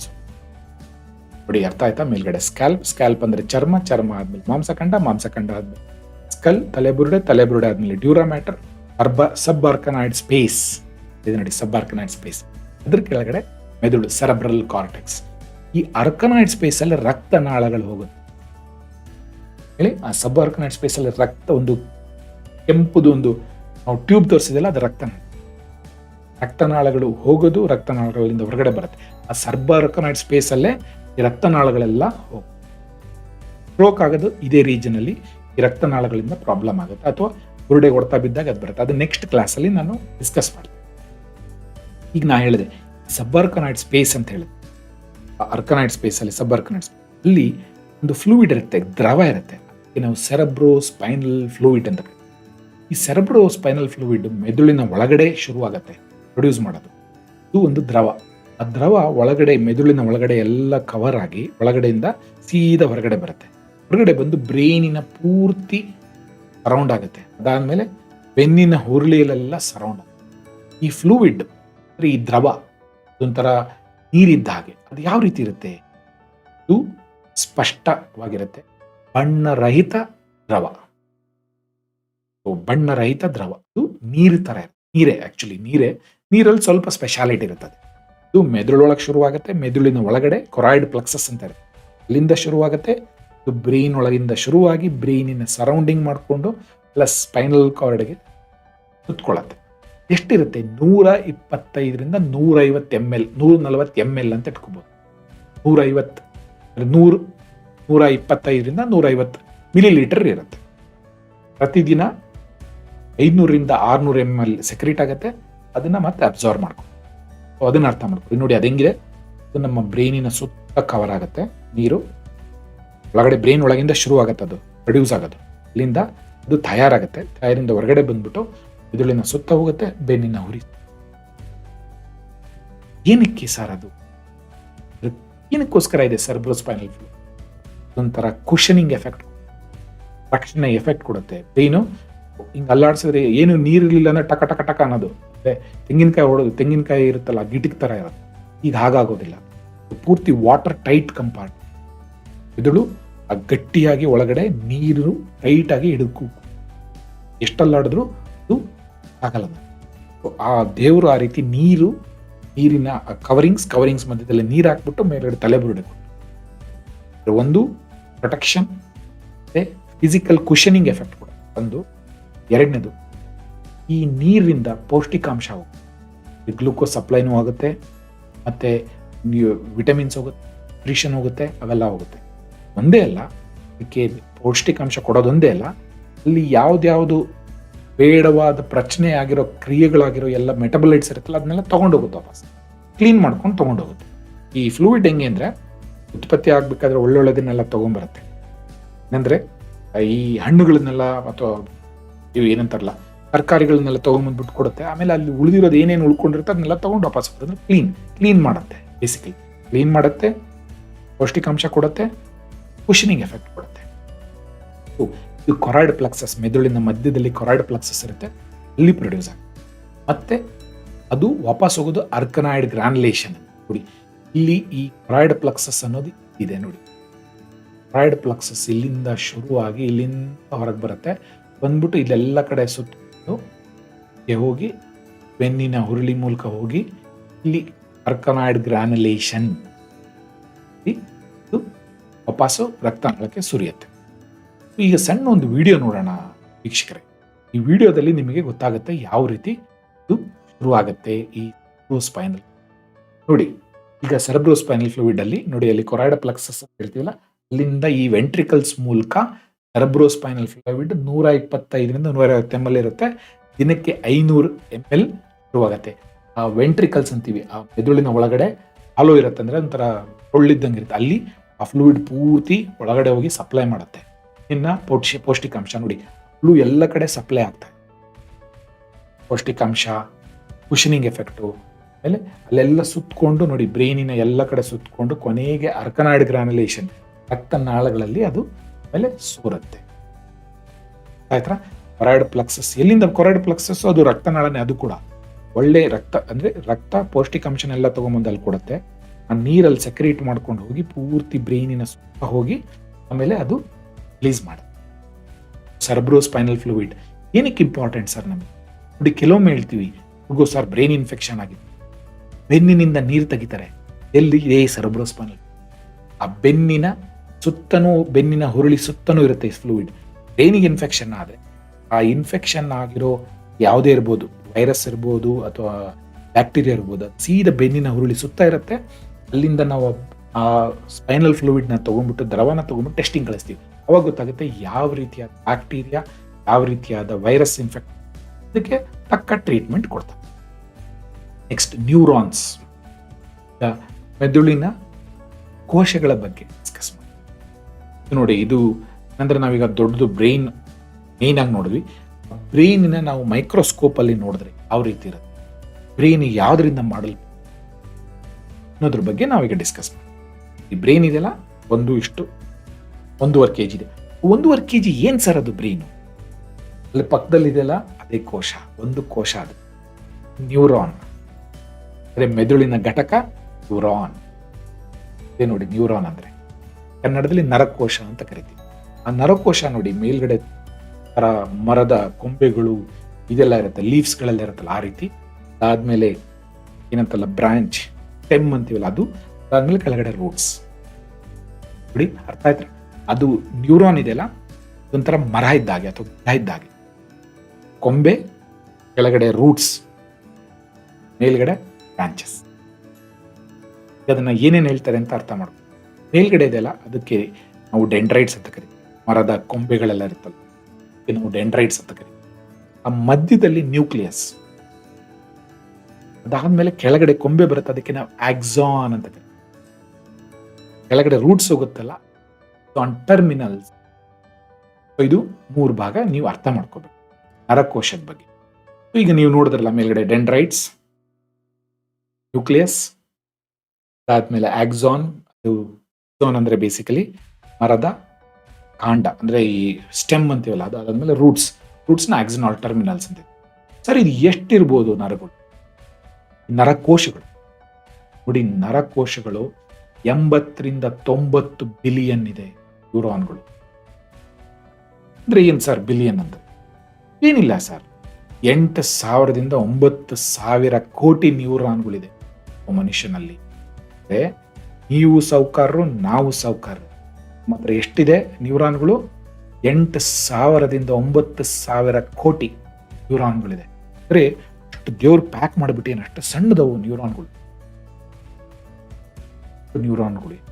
8,000ದಿಂದ 9,000 ಕೋಟಿ ನ್ಯೂರಾನ್ಗಳು ಇರ್ತವೆ. ಇದು ನರಕೋಶಗಳಿರುತ್ತೆ. ಅವಾಗಲೇ ನಿಮ್ಗೆ ಹೇಳಿದೆ ವೈಟ್ ಮ್ಯಾಟರ್, ಗ್ರೇ ಮ್ಯಾಟರ್ ಅಂತ.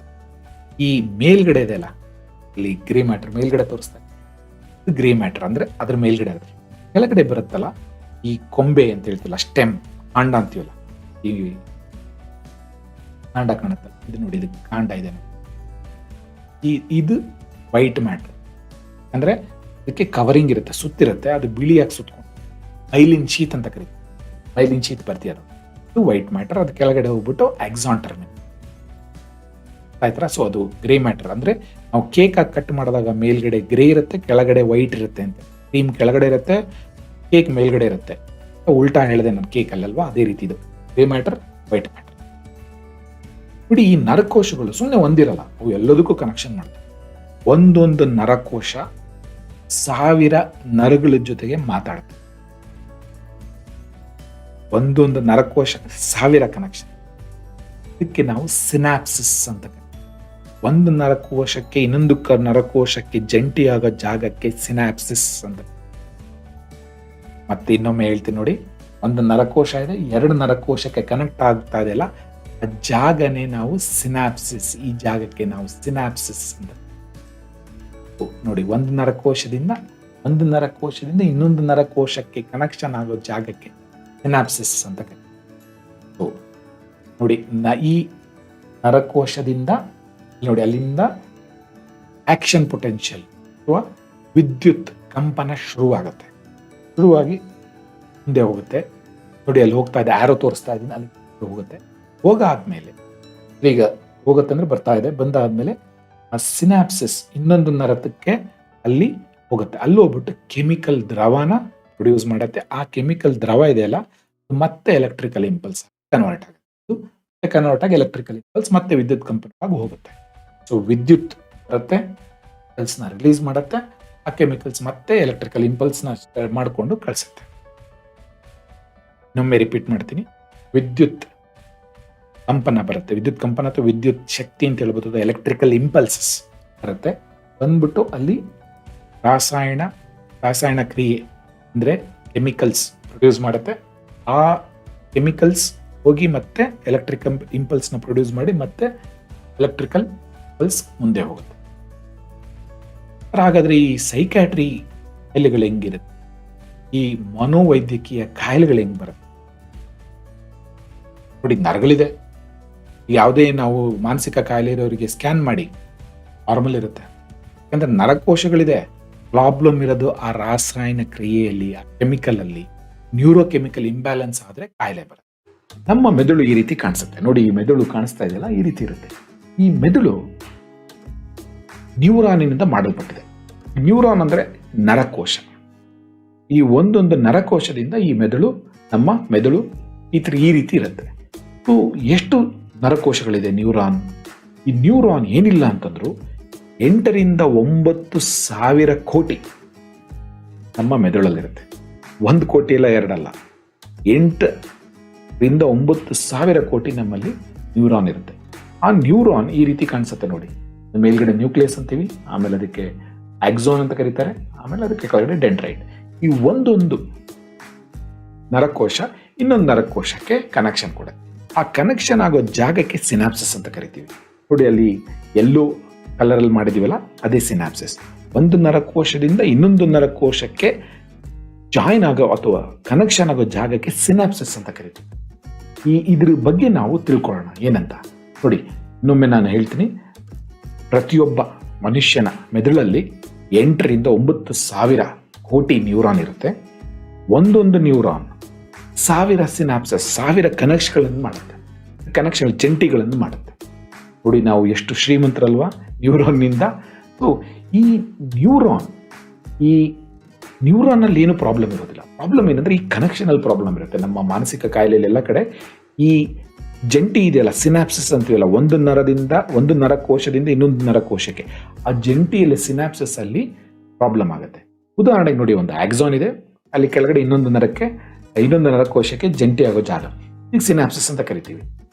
ಒಂದು ಎಲೆಕ್ಟ್ರಿಕಲ್ ಇಂಪಲ್ಸ್ ಅಥವಾ ವಿದ್ಯುತ್ ಕಂಪನ ಅಥವಾ ಸ್ಟಿಮ್ಯುಲಸ್ ಅಂತೀವಿ, ಅದು ಬರುತ್ತೆ. ಅದು ಎಲೆಕ್ಟ್ರಿಕಲ್ ಇಂಪಲ್ಸ್ ಬಂದ್ಬಿಟ್ಟು ಏನ್ ಮಾಡುತ್ತೆ ಅಂತಂದ್ರೆ ಸಿನಾಪ್ಸಿಸ್ ಅಲ್ಲಿ ಕೆಮಿಕಲ್ಸ್ ನ ರಿಲೀಸ್ ಮಾಡ್ತಾ ಇದೆ. ಹಳದಿ ಇದೆಯಲ್ಲ, ಅದೇ ಕೆಮಿಕಲ್ಸ್, ಅದಕ್ಕೆ ನಾವು ನ್ಯೂರೋ ಹಾರ್ಮೋನ್ ಅಂತ ಕರಿತೀವಿ, ಅಥವಾ ನೀವು ನ್ಯೂರೋ ಟ್ರಾನ್ಸ್ಮಿಟರ್ ಅಂತ ಕರಿಬಹುದು, ಕನ್ನಡದಲ್ಲಿ ನರವಾಹಕ ಅಂತ ಹೇಳ್ತೀವಿ. ಈ ನರವಾಹಕ ರಿಲೀಸ್ ಆಗುತ್ತೆ. ರಿಲೀಸ್ ಆದ್ಮೇಲೆ ಮತ್ತೆ ಅದು ಎಲೆಕ್ಟ್ರಿಕಲ್ ಇಂಪಲ್ಸ್ ಕಂಟಿನ್ಯೂ ಆಗುತ್ತೆ. ಅಂದ್ರೆ ಎಲೆಕ್ಟ್ರಿಕಲ್ ಇಂಪಲ್ಸ್ ಬರುತ್ತೆ, ಕೆಮಿಕಲ್ಸ್ ರಿಲೀಸ್ ಆಗುತ್ತೆ, ನ್ಯೂರೋ ಕೆಮಿಕಲ್ಸ್ ರಿಲೀಸ್ ಆಗುತ್ತೆ. ಆ ಕೆಮಿಕಲ್ಸ್ ಮತ್ತೆ ಎಲೆಕ್ಟ್ರಿಕಲ್ ಇಂಪಲ್ಸ್ ನ ಕಂಟಿನ್ಯೂ ಮಾಡುತ್ತೆ. ಸರ್, ಹಿಂಗೆ ಯಾಕೆ ಮಾಡ್ದ ದೇವರು ನೋಡಿ? ಒಂದು ನರಕೋಶ 1000 ಕನೆಕ್ಷನ್ ಮಾಡುತ್ತೆ ಅಂದ್ರೆ ಅದು 1000 ನರಗಳಿಗೆ ಕೆಲಸ ಮಾಡೋದಕ್ಕೆ ಹೇಳ್ಬೋದು ಅಥವಾ ಕೆಲಸ ನಿಲ್ಲಿಸೋದಕ್ಕೆ ಹೇಳ್ಬೋದು. ಅಂದ್ರೆ ಎಕ್ಸೈಟೇಷನ್ ಮಾಡ್ಬೋದು, ಇನಿಬಿಷನ್ ಮಾಡ್ಬೋದು. ಸೊ ಇದು ಒಂದು ರೀತಿಯಾದ ಚೆಕ್ಸ್ ಅಂಡ್ ಬ್ಯಾಲೆನ್ಸಸ್ ದೇವರು ಕೊಟ್ಟಿದ್ದಾನೆ. ಒಂದು ನರಕೋಶಕ್ಕೆ 1000 ಕನೆಕ್ಷನ್ಸ್. ಆ ಕನೆಕ್ಷನ್, ಒಂದೊಂದು ಕನೆಕ್ಷನ್ ಅಲ್ಲಿ ಕೂಡ ಈ ತರ ನ್ಯೂರೋಕೆಮಿಕಲ್ಸ್ ರಿಲೀಸ್ ಆಗುತ್ತೆ. ಆ ನ್ಯೂರೋಕೆಮಿಕಲ್ಸ್ ರಿಲೀಸ್ ಆಗೋದಕ್ಕೆ ನಾವು ವಿವಿಧ ಮಾನಸಿಕ ಕಾಯಿಲೆ ಕಾಣಿಸುತ್ತೆ ನೋಡಿ. ಈ ಕೆಮಿಕಲ್ಸ್ ರಿಲೀಸ್ ಆದ್ಮೇಲೆ ಹೇಗೆ ಇದೊಂಥರ ಬ್ಯಾಂಕ್ ಇದ್ದಾಗೆ, ಆಕ್ಸಾನ್ ಬ್ಯಾಂಕ್ ಅಂತ ತಗೊಳ್ಳಿ, ಅಲ್ಲಿಂದ ಹಾರ್ಮೋನ್ ರಿಲೀಸ್ ಆಗುತ್ತೆ. ರಿಲೀಸ್ ಆಗಿ ತಮ್ಮ ಕೆಲಸ ಮಾಡಿ, ಅಂದ್ರೆ ಎಲೆಕ್ಟ್ರಿಕಲ್ ಇಂಪಲ್ಸ್ ಬಂತು, ಕೆಮಿಕಲ್ ಟ್ರಾನ್ಸ್ಮಿಟರ್ ಬರುತ್ತೆ, ಅಲ್ಲಿಂದ ಮತ್ತೆ ಅದು ಎಲೆಕ್ಟ್ರಿಕಲ್ ಇಂಪಲ್ಸ್ ಕನ್ವರ್ಟ್ ಆಗುತ್ತೆ. ಆದಮೇಲೆ ಕೆಮಿಕಲ್ಸ್ ವಾಪಸ್ಸು ಮತ್ತೆ ಅವರ ಗೂಡಿಗೆ ಹೋಗ್ತವೆ. ಅದು ಸಹಜ, ನಾರ್ಮಲ್. ಬಟ್ ಕೆಲವೊಮ್ಮೆ ಏನಾಗುತ್ತೆ, ಈ ನ್ಯೂರೋ ಹಾರ್ಮೋನ್ ಅಂತೀವಲ್ಲ ನಾವು, ಆ ನ್ಯೂರೋ ಹಾರ್ಮೋನ್ ಕಡಿಮೆ ಆದಾಗ ಡಿಪ್ರೆಷನ್ ಬರುತ್ತೆ. ಯಾವ್ದು?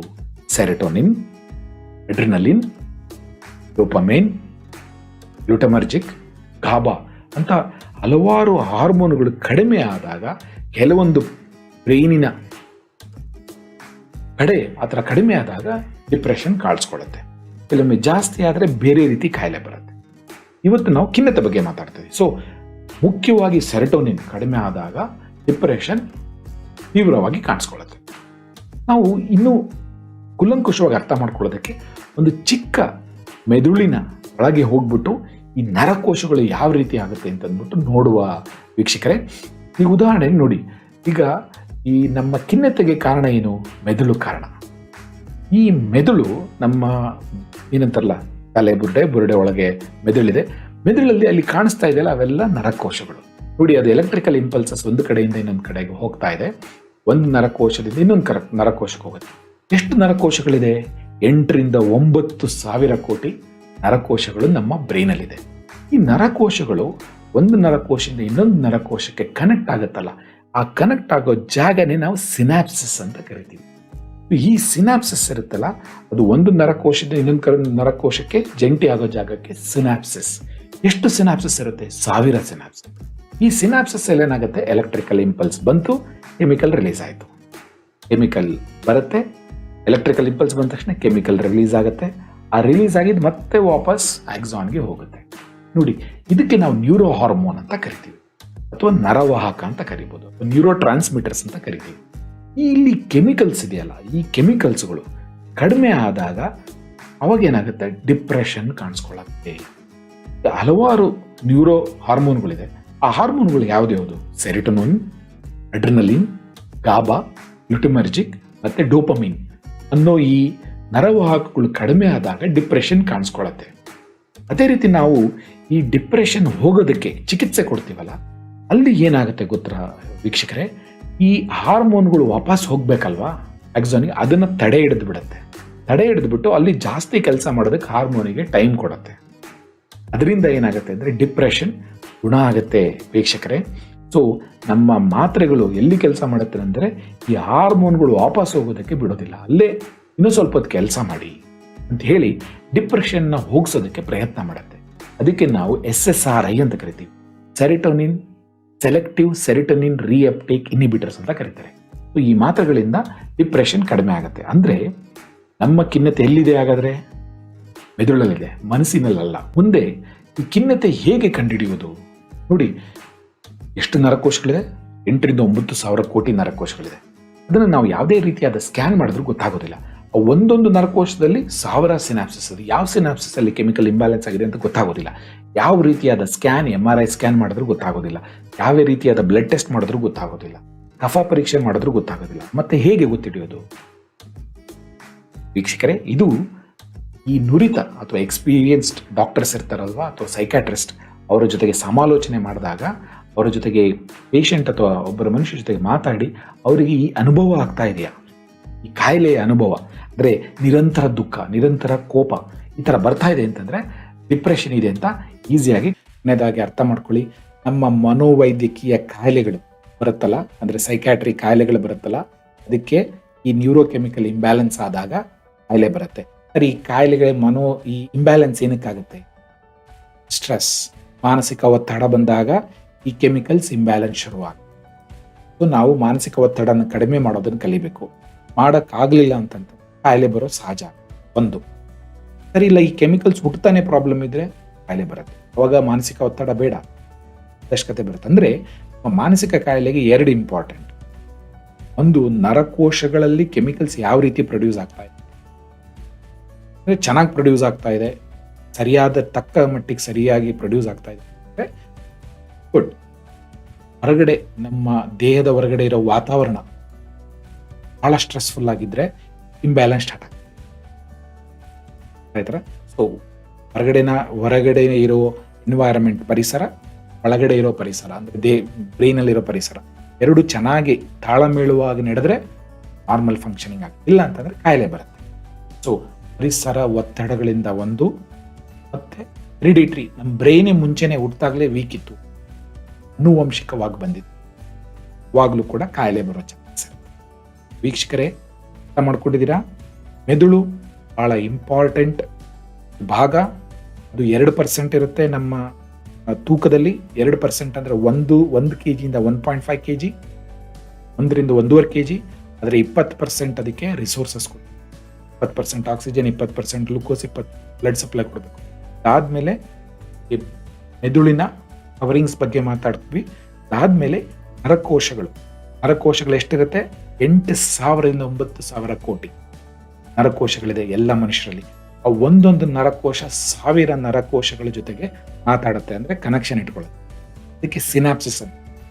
ಆ ಸಿನಾಪ್ಸಿಸ್ ಎಲೆಕ್ಟ್ರಿಕಲಿ, ಈ ನರಕೋಶಗಳಲ್ಲಿ ಎಲೆಕ್ಟ್ರಿಕಲ್ ಇಂಪಲ್ಸ್ ಹೋಗ್ಬಿಟ್ಟು ಅಲ್ಲಿ ಕೆಮಿಕಲ್ ಪ್ರೊಡ್ಯೂಸ್ ಮಾಡುತ್ತೆ. ಅಲ್ಲಿ ಪ್ರೊಡ್ಯೂಸ್ ಆಗಿ ಇನ್ನೊಂದಕ್ಕೆ. ಸೊ ಇಷ್ಟು ಅರ್ಥ ಆದಮೇಲೆ ವೀಕ್ಷಕರೇ, ನಿಮಗೆ ಈ ವಿಡಿಯೋ ತುಂಬ ಲೈಕ್ ಆದರೆ ಪ್ಲೀಸ್ ನಮ್ಮ ಚಾನಲ್ನ ಸಬ್ಸ್ಕ್ರೈಬ್ ಮಾಡಿ. To stay safe. ಧನ್ಯವಾದಗಳು ನಿಮ್ಮ ಟೈಮ್ ಕೊಡೋದು.